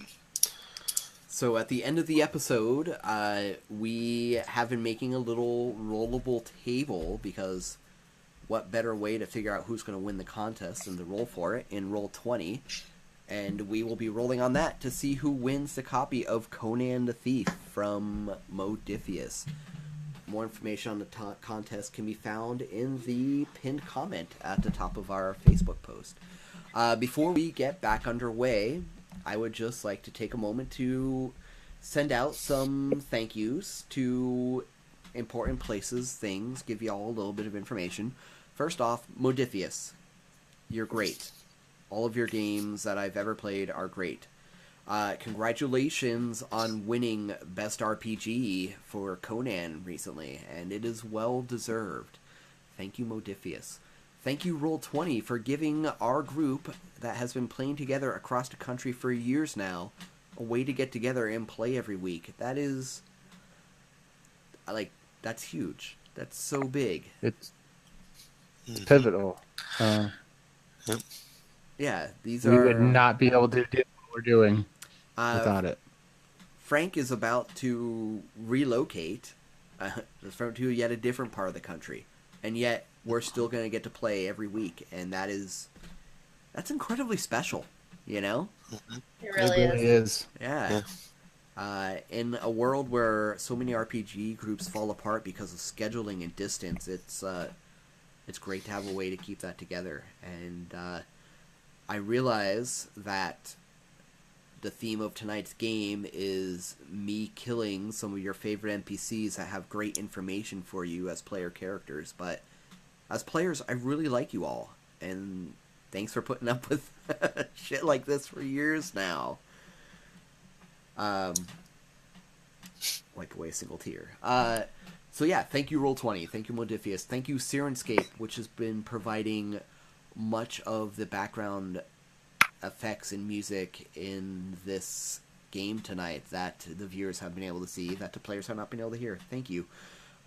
We would also like to... I think that's all the thank yous, but here's obligatory follow us places.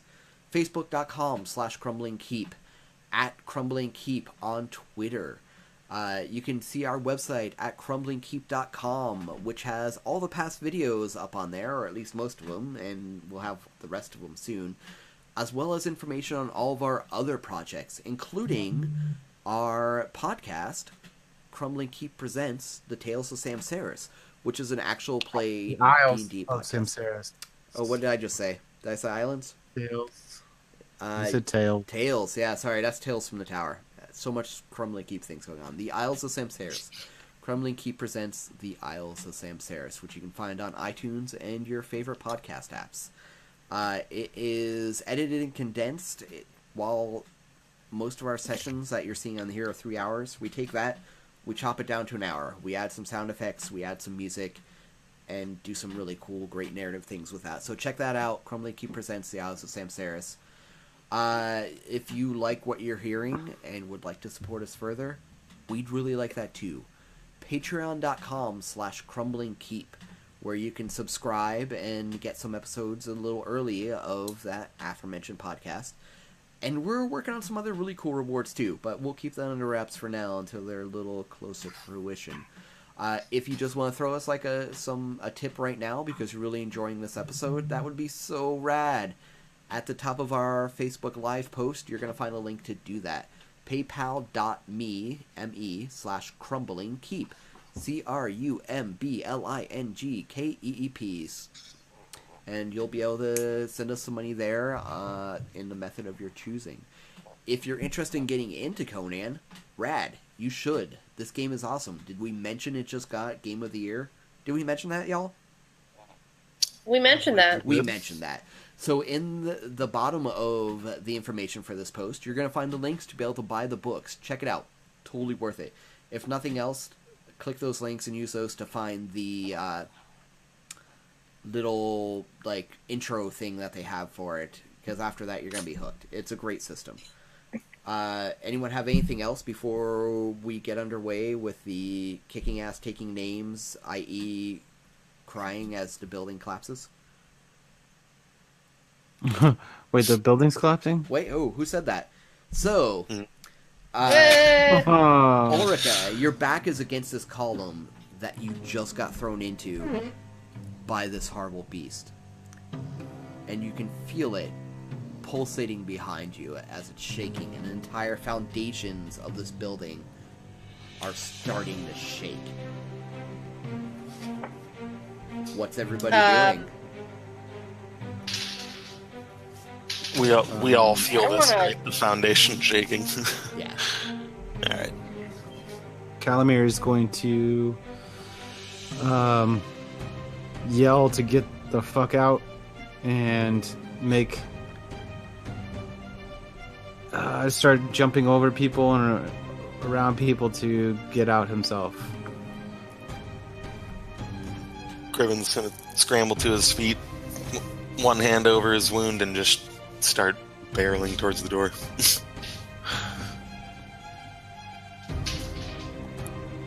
Yeah, can I get up? Can I, like, or am I too terrified? No, you're yeah, you can certainly run. Hell yeah, I'm gonna run. Now, can we,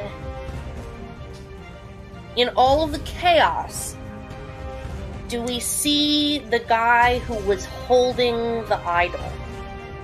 Like, is he still That's that around? that's that agglomeration of horrendous things at the front.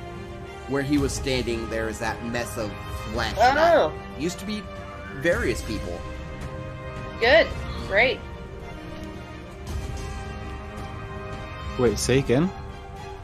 The horrific, limbs, eyes, like, blob of eldritch flesh is, part of that is the guy who was holding the idol. So he has become absorbed into, that horrific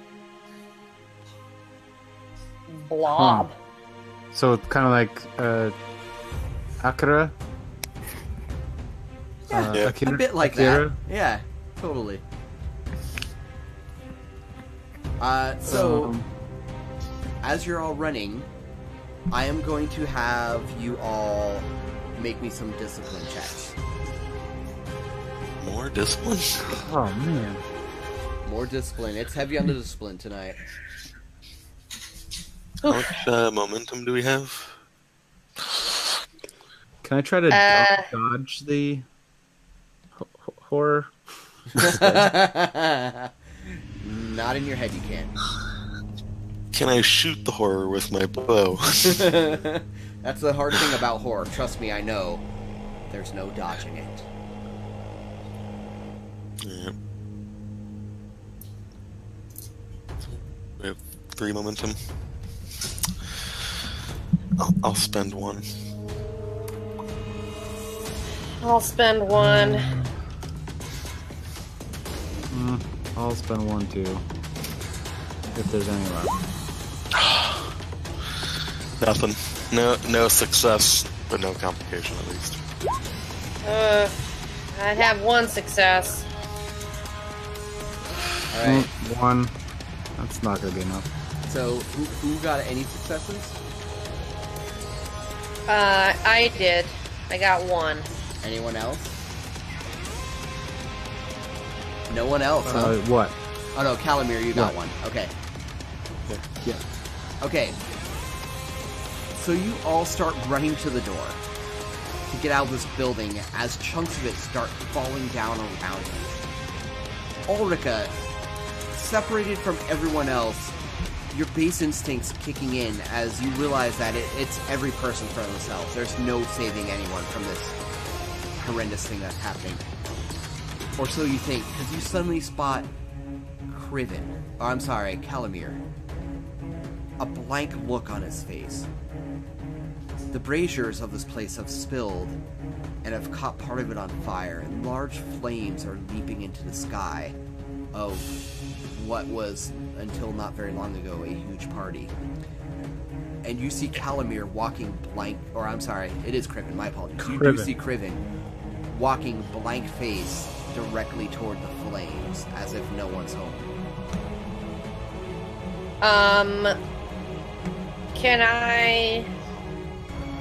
What kind of check okay, so what about, like, a council check? To, like, run up to him and be like, Criven, I know all of this. Snap out of it. Yes. This is all wrong, but you can snap out of it. That sounds legitimate. So you go ahead and work on that check while I talk to Criven. Criven, what you're hearing right now is peace. What you're hearing right now feels like a warm blanket on a cold winter day. Oh, no. It's like a large meal when you're hungry. You feel full and content. And strangely, especially for you, you feel love. And you can just see it all glowing in front of you. The horror of the room, that was for someone else. That was some other life. Right? That's not you. This peace is for you, and it's been offered so freely to you, and all you have to do is go and get it. Tell me about that. Tell me about your journey to this undeniable peace. Irvin just takes a deep breath and feeling it as he's walking towards it. Almost feeling like he's just stepping out into the sunshine from a cold cave, it just washes over him. And as he just feels it overcome him and he starts slowly taking those steps, he just slowly pulls down his mask and takes off his hood and lets his cloak fall to the ground as he's just arms down at his sides, palms facing forward, just letting the sun just lay on his face, on his scars, on his long brown hair as it flows all over to his shoulders. And he's just slowly walking towards it like it's just the best thing ever. You feel at home, and you've never known what that word truly means before now. You hear a voice, but it sounds so far away, like it's underwater. Ulrika, he is paying no attention to you and is getting closer and closer to what is quickly becoming a raging inferno, seemingly not hearing you at all. Can I... So that was counsel. Can I try command? You most certainly can. Absolutely. I slap him across the face. Uh-huh. And I was like, turn around and walk away. We need to leave. All right. Yeah, okay. Let's see what kind of successes you get. One success. One success. Criven, it's closer now. Oh, damn. You can feel yourself entering into it, and that sun is just... It feels so good on your skin. This life that you've lived, this life of crime, this life of assassination, of constantly dancing on a dagger's edge, that's not for you. That was never for you. That was never the plan. This is yours. This is what lives deep in your chest. This is that thing that makes you feel so vulnerable that you can't give yourself any time to think about it. You can't let it in because it's just too much. And again, you hear whispers as if so far away, something that reminds you that there's something to do. But there's nothing to do. There is nothing hanging over you right now in this time and space. Ulrika, a few more steps and he's in the fire. Can I... Can I? Does Kalimir notice this? Nope. No. No. Can I tackle him? Sure. Let's see. What kind of roll are we gonna make for that?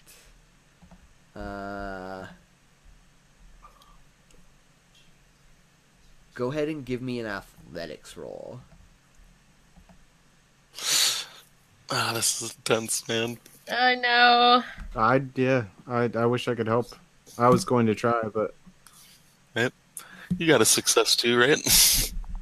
On that I discipline. did. Yeah. And like the best of this is that I realize I could have been I have a talent that lets me re-roll a d20 on discipline checks. I could have been using that. Oh, damn. All right, we are out of momentum. Yeah. I think so. I'm gonna spend my last fortune point. You spend it as... And so with my fortune point, that is 3 successes on athletics to tackle Criven to the ground. So, Criven,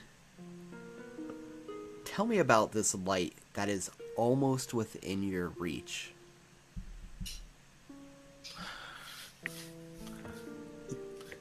Just looking into it as he's walking forward, his eyes almost just kind of roll back into his head, and all he's really seeing is his family. His 4 brothers and his dad, and all their paintings and woodwork and stonework and all the things they did, and he's just seeing fields of green, and he's just seeing a totally different life where he himself was an artist too, maybe. And he's creating all sorts of things, whatever they are.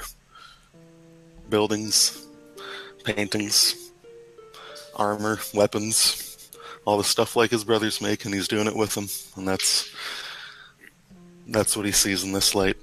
And then in this warmth that's all over his palms and his face and his wounds. Blood just pouring down his arm. And, you know, that blood means nothing to you at that moment. You don't need it. You've never needed it. Let yourself be free from this body, Criven. Let yourself be free from every worry. And you just feel completely relaxed. And then it all shatters like a pane of glass breaking all around you. And you are very aware of all of the hell that is breaking loose in this room as your head knocks against the floor, which I rolled 3 dice and no damage for, so you're good there. And you look up to see Ulrika peering over you, her face red, she looks frantic, and for just a split second, as you're still absorbed in this beautiful fantasy, you don't know why. And then you remember, as you see the dead bodies of your comrades all around you, and there's a loud crash as yet another piece of the ceiling breaks and falls right to your side. Alright, Thousand Hands, give it to me. I'm like, Criven, we need to go. Come on. and I like try to scoop him up, and turn him around and get us out of here before the roof falls in on us. He lets her pull him up and scrambles up to his feet as best as he can, and just leaving behind his cloak and bow on the floor, he just runs with her.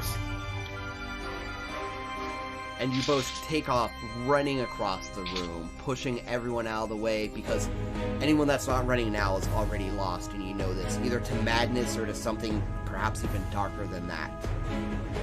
Calamir, give me an athletics. Athletics or acrobatics? Because Acrobatics, sorry.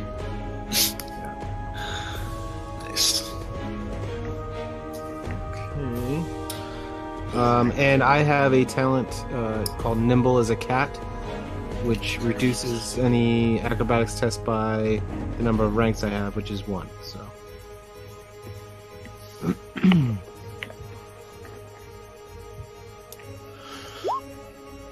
And I get to re-roll 1 athletics. But that's 2 successes, so I'll take it. Okay, that's exactly how many you needed. As you're running full tilt, you hear a loud crunching sound as you look to see a column speeding toward the ground as it crumbles from its base. You dive out of the way, rolling as you hit the ground, and manage to look back slightly as you scramble even farther away to just see it take out 4 more of your former brethren, crushed underneath its massive weight. And you hear a voice from not too far away. Help! Help, Gort! Oh, Gort! Oh no. We have to help him.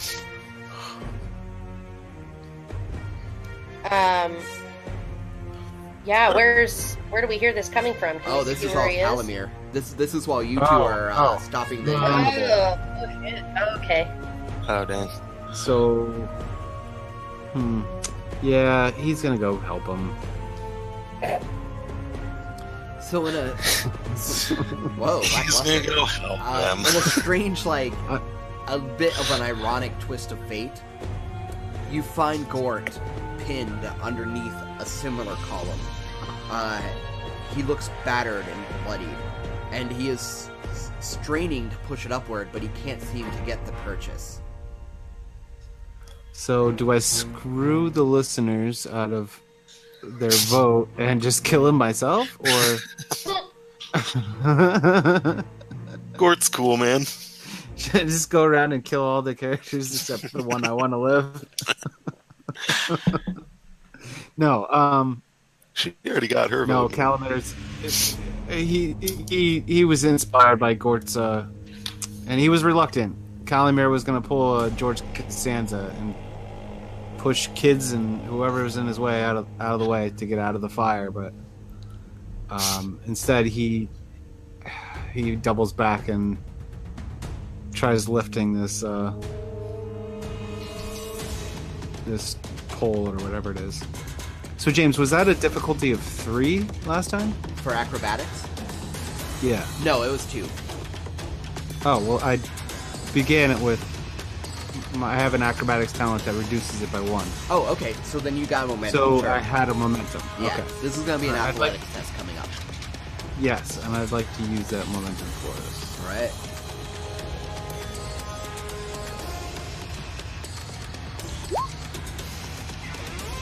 Ooh, nice. That's 4 successes. That's 1 more momentum you're going to get. As this column is freaking heavy. You know what? Gort's helping you. Give yourself another dice. Go ahead and make 1 more roll. Maybe it's some more momentum.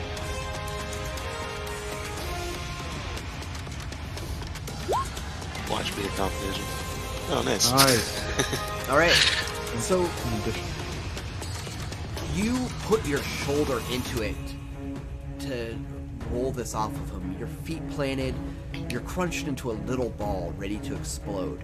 You grit your teeth and just shut out all the screams and chaos around you. And you push like you've maybe never pushed before. You hear Grunt's voice at a near, like, roar, right by your ear. It's near deafening as he exerts himself to the best of his ability. And the column rolls onto the other side of him. I offer my forearm, help lift him up. He gets up and he looks around frantically, and you've never seen Gort shaken before, but you see it now. Varesh! Where's Varesh? I don't know, Gort, but we need to get out of here. I have to find Varesh.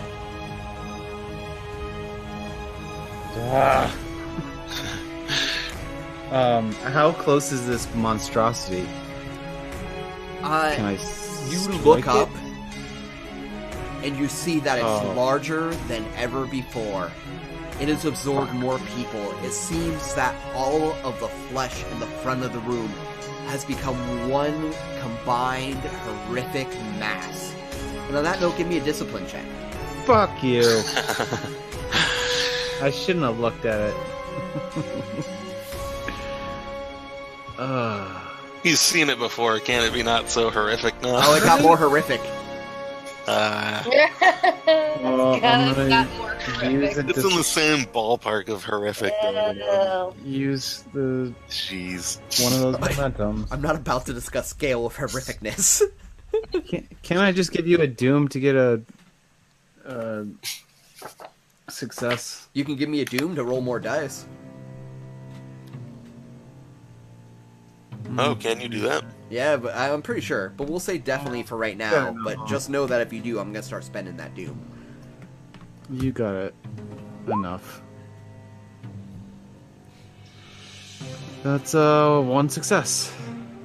Alright. Unfortunately, that's not enough, my friend. I'm sorry. Ah, Biscuits. And it's horrifying, and this is something that no matter how long you live, you will never forget.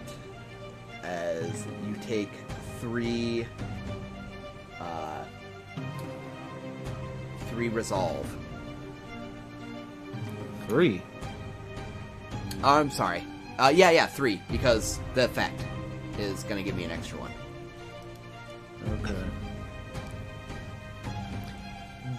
But Gross. yes, it looks like it's ever growing, even as the building is collapsing all around it. And you just, you happen to see a chunk of wall follow into it, and just... It doesn't seem to affect it other than the fact that a huge chunk of fleshy bits just goes away. It must have been 3 people's worth, just washes. Varesh! Yells Gort. Give me an observation roll. Me again? Yep.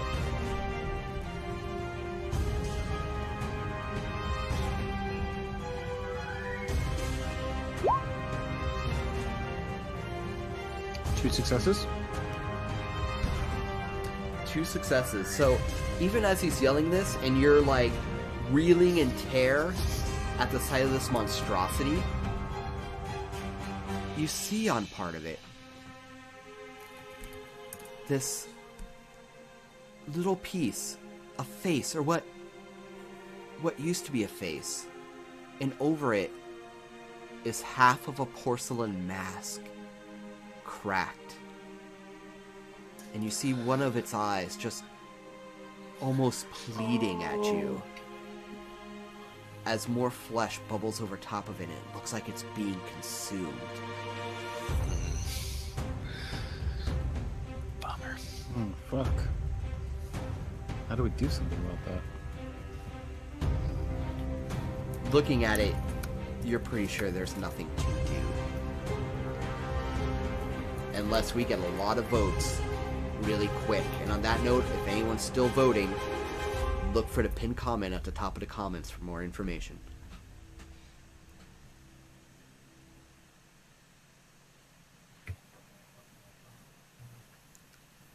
So what are you gonna Okay. do?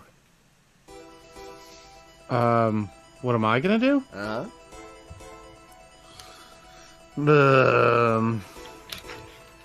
I don't want to go up there and start chopping this thing. Can I reach the head? It's about a room away. And even as you think about it, another part of the wall, I'm going to actually spend 2 doom to make you give me another acrobatics check. Alright, keep spinning that doom. Are you keeping track of it? Oh, yeah. This still says 15 out of 14. Yeah, because this is like the first doom I've spent. Man, how do you have that much? Cheating. I know, right?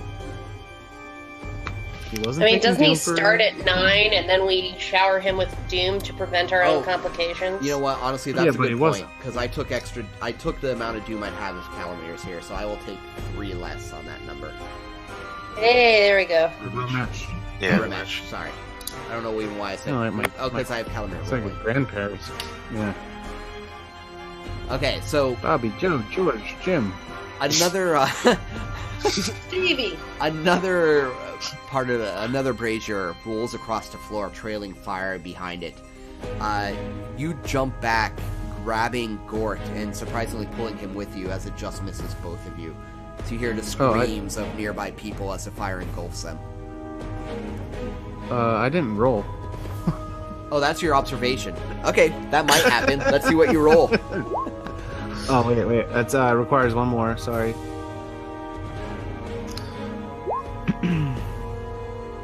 You lower the difficulty too, right? Yep. So Thank that's you. 2 successes. Okay, it was a 2 success thing, lowered to 1, I guess, so that's gonna be another point of momentum. So what I say still stands. Word. So let's cut for a Gort, we moment. gotta go. And he seems to suddenly understand somehow. Yes. Go. And turns with you to continue your flight. Orica and Kriven. You are both stood up and you're both moving toward the door, pushing your way through the throngs again. Give me a resistance check. Resistance? Mm-hmm. Oh. There's a new one. We're breaking out all the checks in this one. Alright. Do we have any momentum? Don't make checks your ass can't cash, am I right? I don't know if my ass can cash this. I have So, two. I see 2 momentum on our sheet. Is that accurate? That's very likely. Brad just gained some. I'm gonna spend one of them. I too. Drop that to 0, because Ouch. I got it. alright. I resisted. Oh, I guess I have a wound though. You have a wound? Yeah, I'm wounded. Alright, unfortunately that's gonna be... It was a 2 difficulty test, so with a wound that's not gonna do it. Why did I say it? You are both going to take 6 to your vigor. And here's why. Soak is not going to help you in this either. The room is full of smoke and ash at this point, and you can hardly see a few inches in front of you. And you're both coughing and gagging on the smoke, and you start to suffocate. So I believe you're both going to take another physical, another wound, basically, for hitting the 6 mark. You find yourselves at the door now. You can barely see the monstrosity that's growing, which is thankful. And you see Calamir running up beside you with Gort.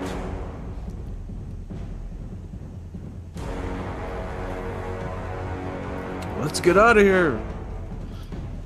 Oh, yeah. We need to go. We need to flee. And you all stumble into the courtyard as you hear the building collapsing around you, and you're hearing screams. And You hear behind you a yell. Calamir! God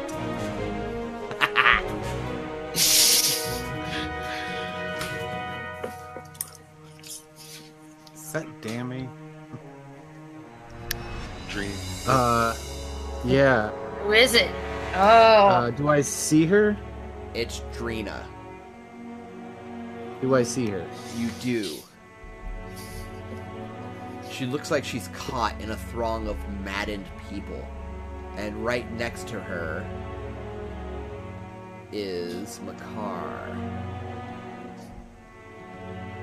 Alright, can I rush back in there, dipping and diving, to get to her? It's going to be a resistance roll to avoid the smoke at this point. I'm pretty good at that. Alright. Let's see it. Alright.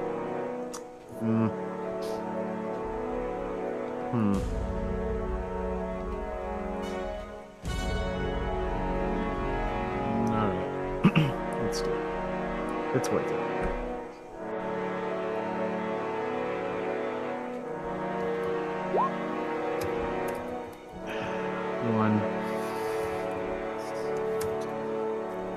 One success. Alright. Sadly, it was a 2 test. But only... Wow, that was a really crap roll. Wow. That was awesome. Good for you, buddy. So... Dying, man. Like... That's you. That's what you sound like. Yeah. As Oh, take you just got a the little black bit of lung smoke there. inhalation. Alright, well, I keep going. And I got a lot of vigor left, so... Yeah, saber, man. I just, like, pull out a cloth and, like, you know, spit on it. No, I dunk it in a mug. Like, I find a beer mug laying there and just kind of douse it and then put it over my face As opposed as to I like continue high on. alcohol. Okay, so you make it to them and fighting your way through the crowd. Help us! Help us! She says. Well, that's why I'm here. Let's go. Which one are you gonna grab? Wait, what? Well, you see, there might be a tie in the voting right now. Between I know. twins? I thought I saw Makar and... One vote for each at the moment. What? If we're saving 2, tell me what it's like, Calamir. I picked them both up and put them over my shoulders. Oh. Okay, I'll see your game. Give me an athletics check. Oh. Fortune point. I don't have any. Damn. Can I give you 2 doom? I'm afraid I have no use for Doom at this point. Can I nominate him to get a fortune point for this? I pushed on through the smoke to come and get them. Right. Okay, that's fair. And he we saved- will give you a saved fortune Gort, point. He saved... And I'm gonna use it. And I saved Gort, yeah. Right? Yeah, you're saving everybody up in here. Right? Well, you saved Criven. That's the most important. Yeah, thank you. That was epic. Okay, so using that fortune point. And you said athletics? Athletics.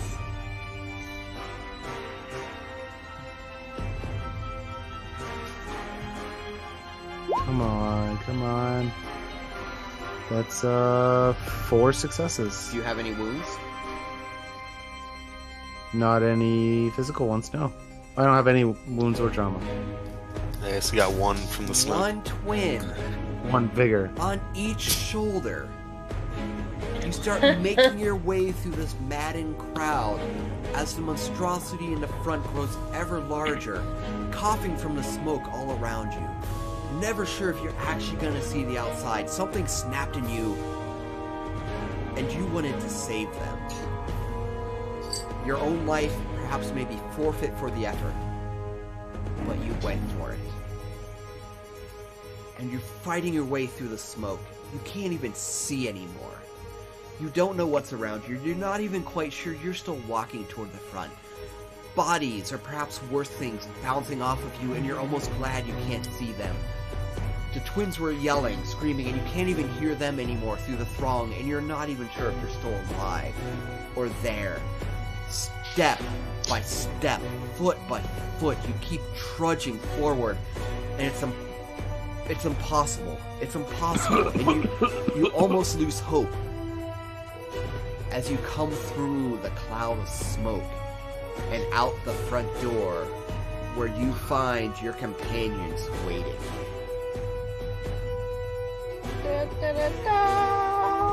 And I collapse.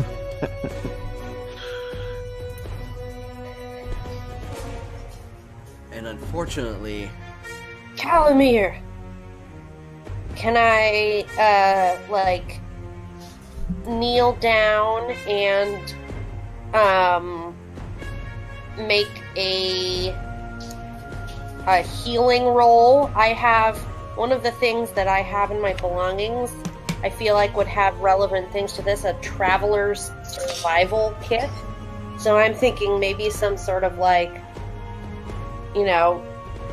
potent essential oils or smelling salts or something might be in there. Try to revive him a little bit so we can move further away from the chaos. sure. And we'll say that, we'll say that you find some smelling salts and you snap it in front of him.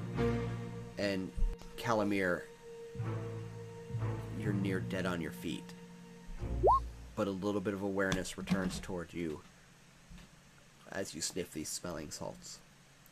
And you all hear a crashing behind you as the entire building crumbles.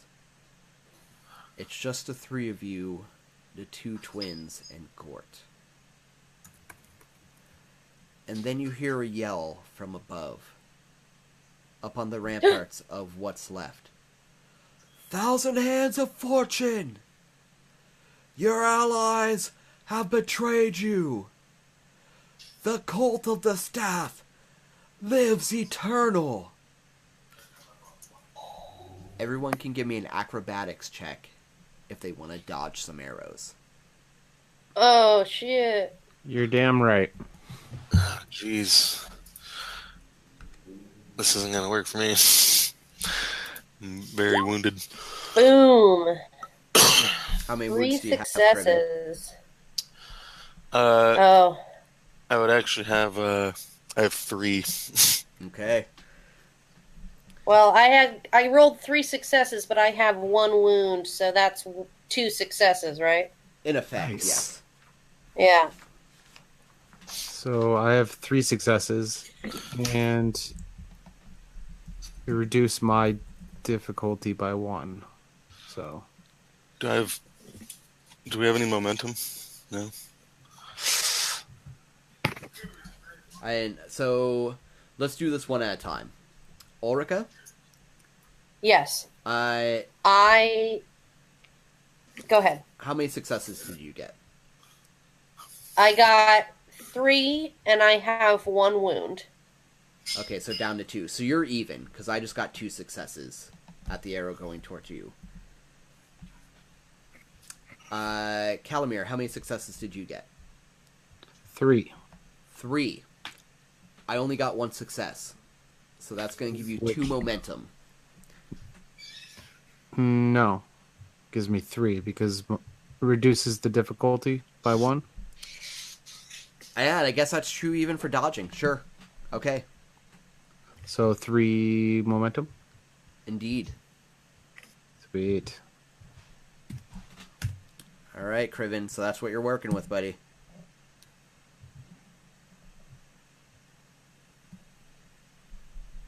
Use one of the momentum.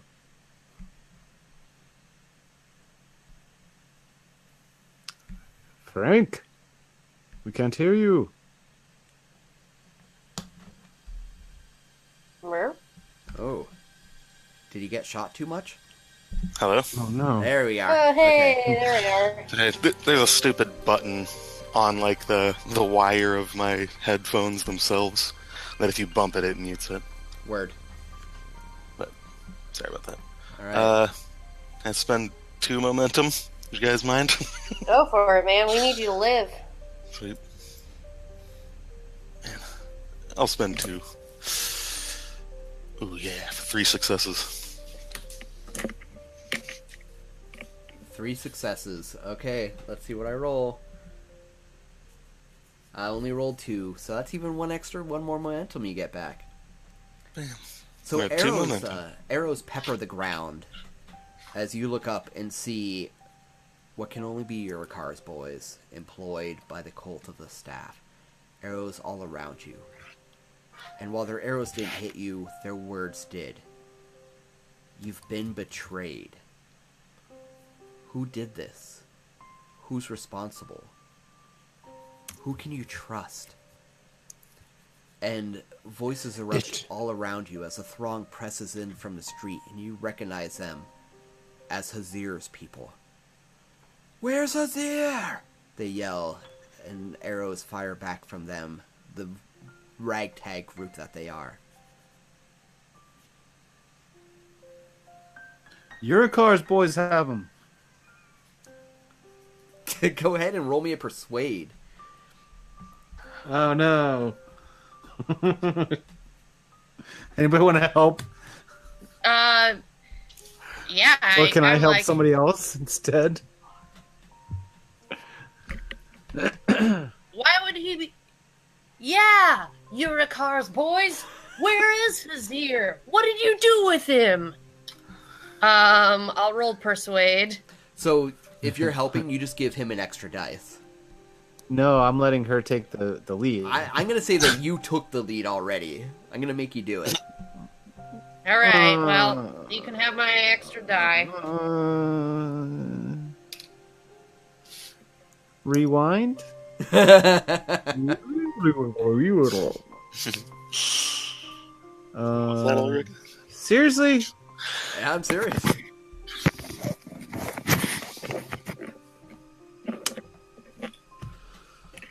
Well, we got a 33% chance.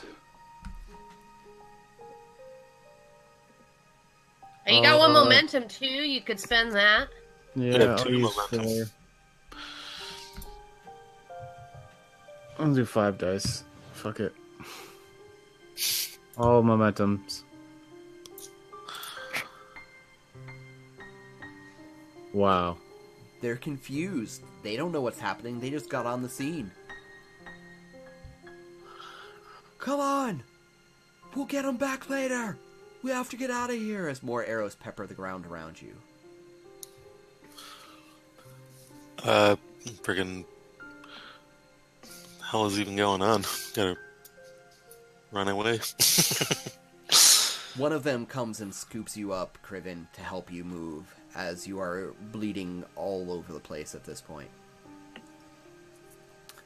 And you hear screams and more rubble collapsing behind you as arrows fly about you. You hear the yell of some of Hazeer's people as they get shot in the back, taking you away from there. And the stench of death is thick in your nostrils. There's so many unanswered questions. You've been betrayed, but by who? Where was Ramesh? Where was Master Wa? What happened here? And that's where we're going to leave it. With 1,000 Hands of Fortune being taken in by the remains of Hazeer's crew. Wounded, bleeding, uncertain, but with Gort and the twins. Thank you everybody for playing, and anyone that managed to stick it out to this late hour, thank you for watching.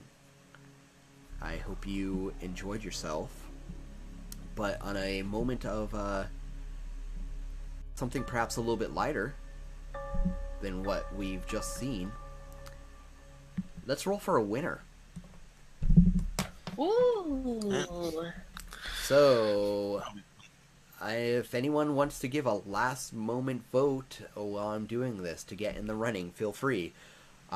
Pinned comment is at the top of the comments to let you know what you need to do to get into winning or get in the running for Conan the Thief by Modiphius.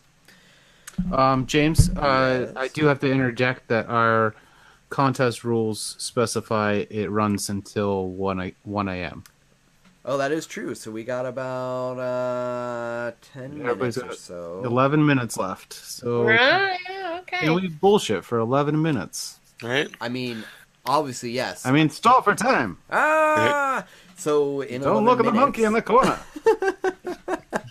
So in 11 minutes, we will officially reveal the winner. But more information on that process to give any last-minute people information on how that's going to happen.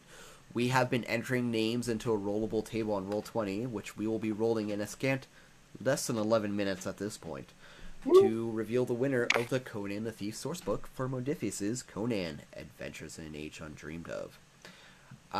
This has been quite the adventure tonight. People have voted on who lives and who dies. Gort won, and I had always planned on saving 2, but the twins actually got a tie. So it seems that the twins are going to live, barring some crazy last-minute voting shenanigans.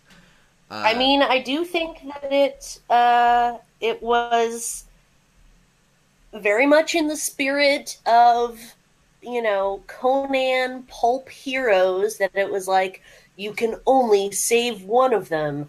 And Calamir's like, fuck it, I'm gonna save them both, and just like throws one over each shoulder and muscles his way out of there. That is legit. Oh, no. That's totally legit. It feels very fitting to me, at least, even if it is slightly different than what you had in mind. Indeed. I certainly can't complain about that. That was pretty good when I told him pick one, and he told me, nah, both.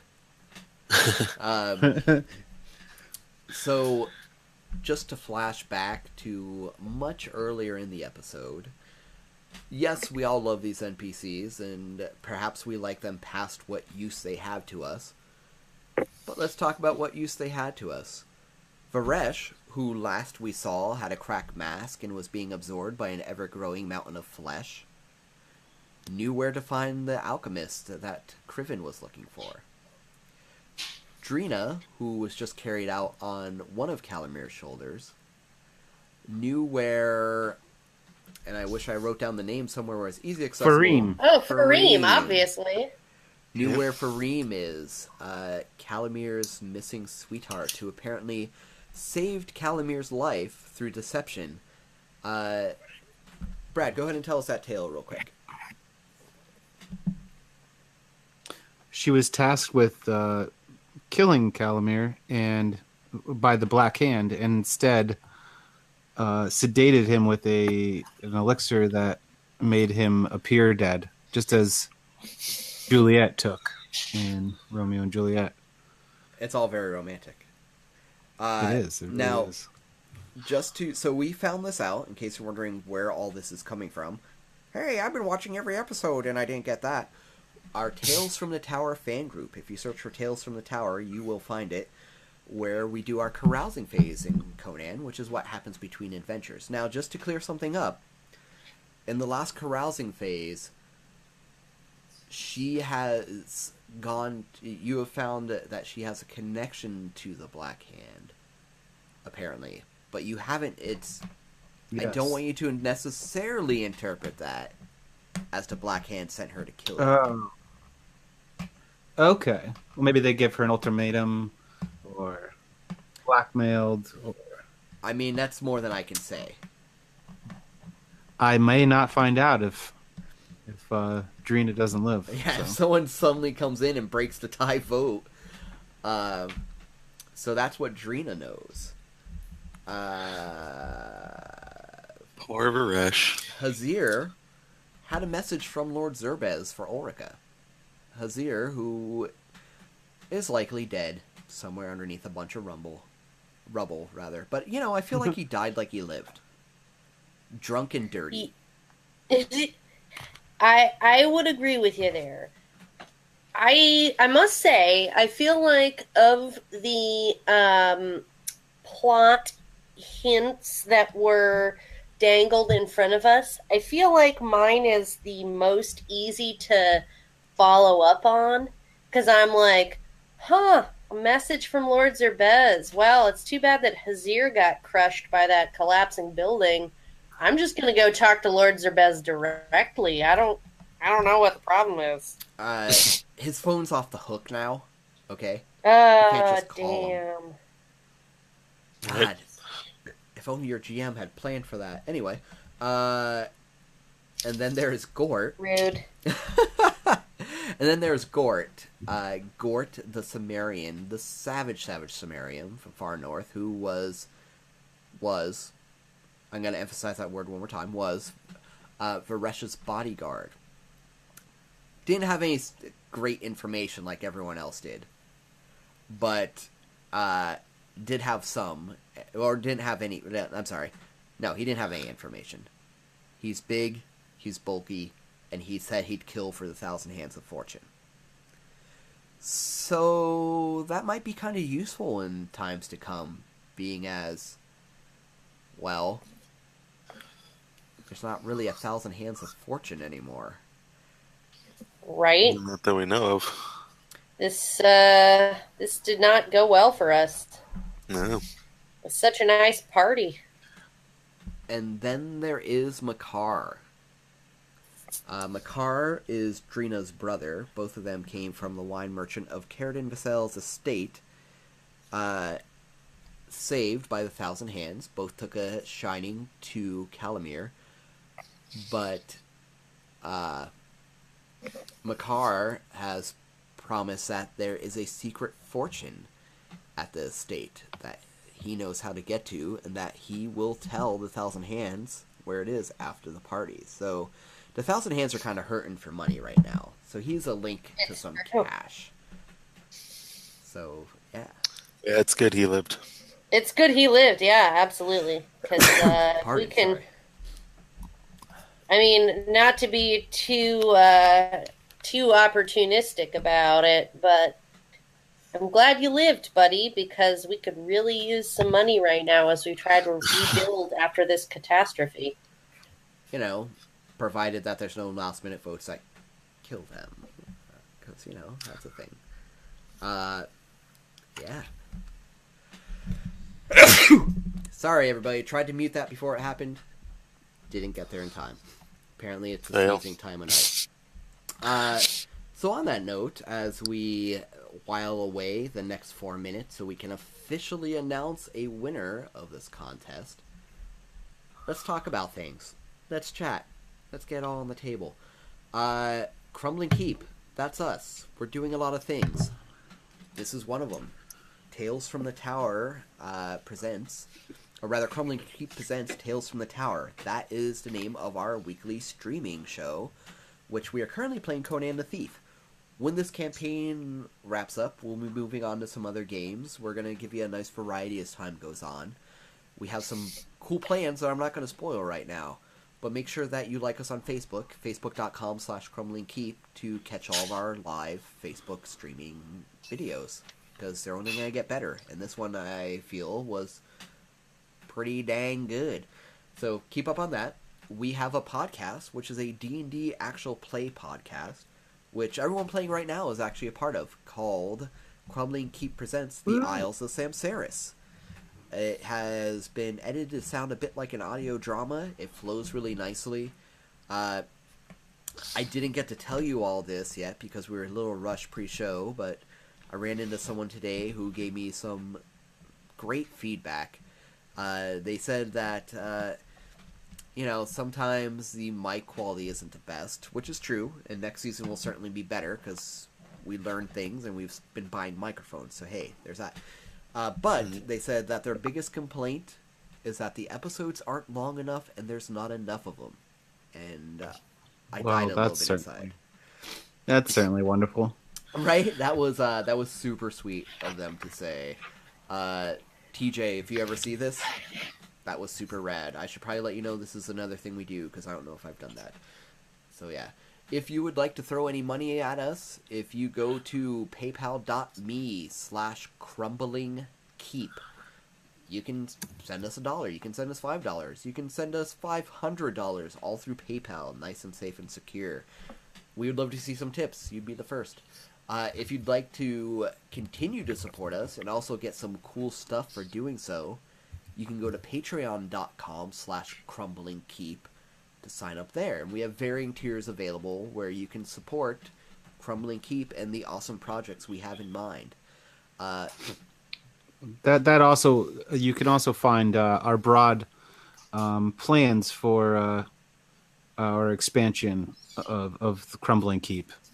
It lays out some goals we have in mind as far as becoming a larger entertainment company, and every dollar contributes towards that. So Yeah, we'd love the support. tell you, we just keep piling on the ideas. You know, we just need the support really to make is. them happen. So if you enjoyed this and you'd like to see more shows, more content, yeah, we got that. Help us do it. Make sure that you go to crumblingkeep.com to see all things Crumbling Keep. There's some great blog information there. There's some fiction set in the world of Samsaris, which is Crumbling Keep's homebrew world, where the Isles of Samsaris is obviously set.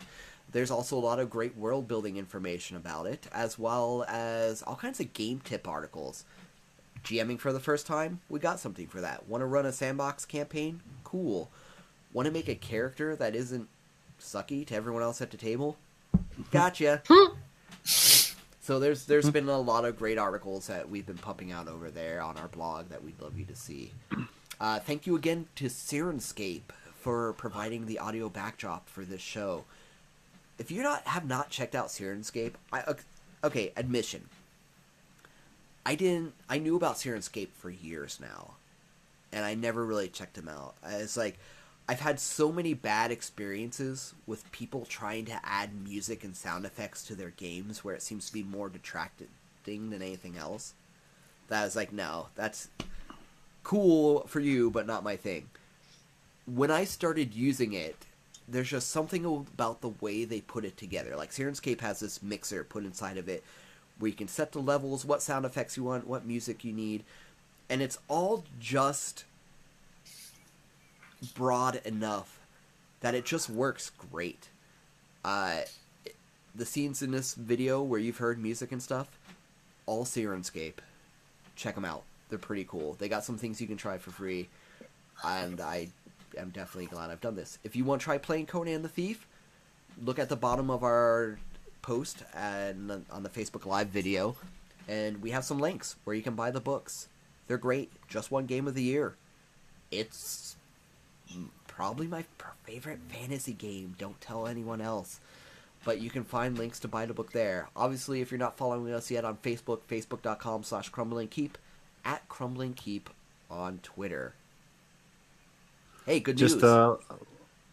Yeah, good news. Oh, the polls are closed. The polls polls are closed. That tirade took us far enough. No last minute votes. Let's get the rollable table. Anyone want to give us a drum roll? And Daniel Quasar, you have won yourself a copy of Conan the Thief.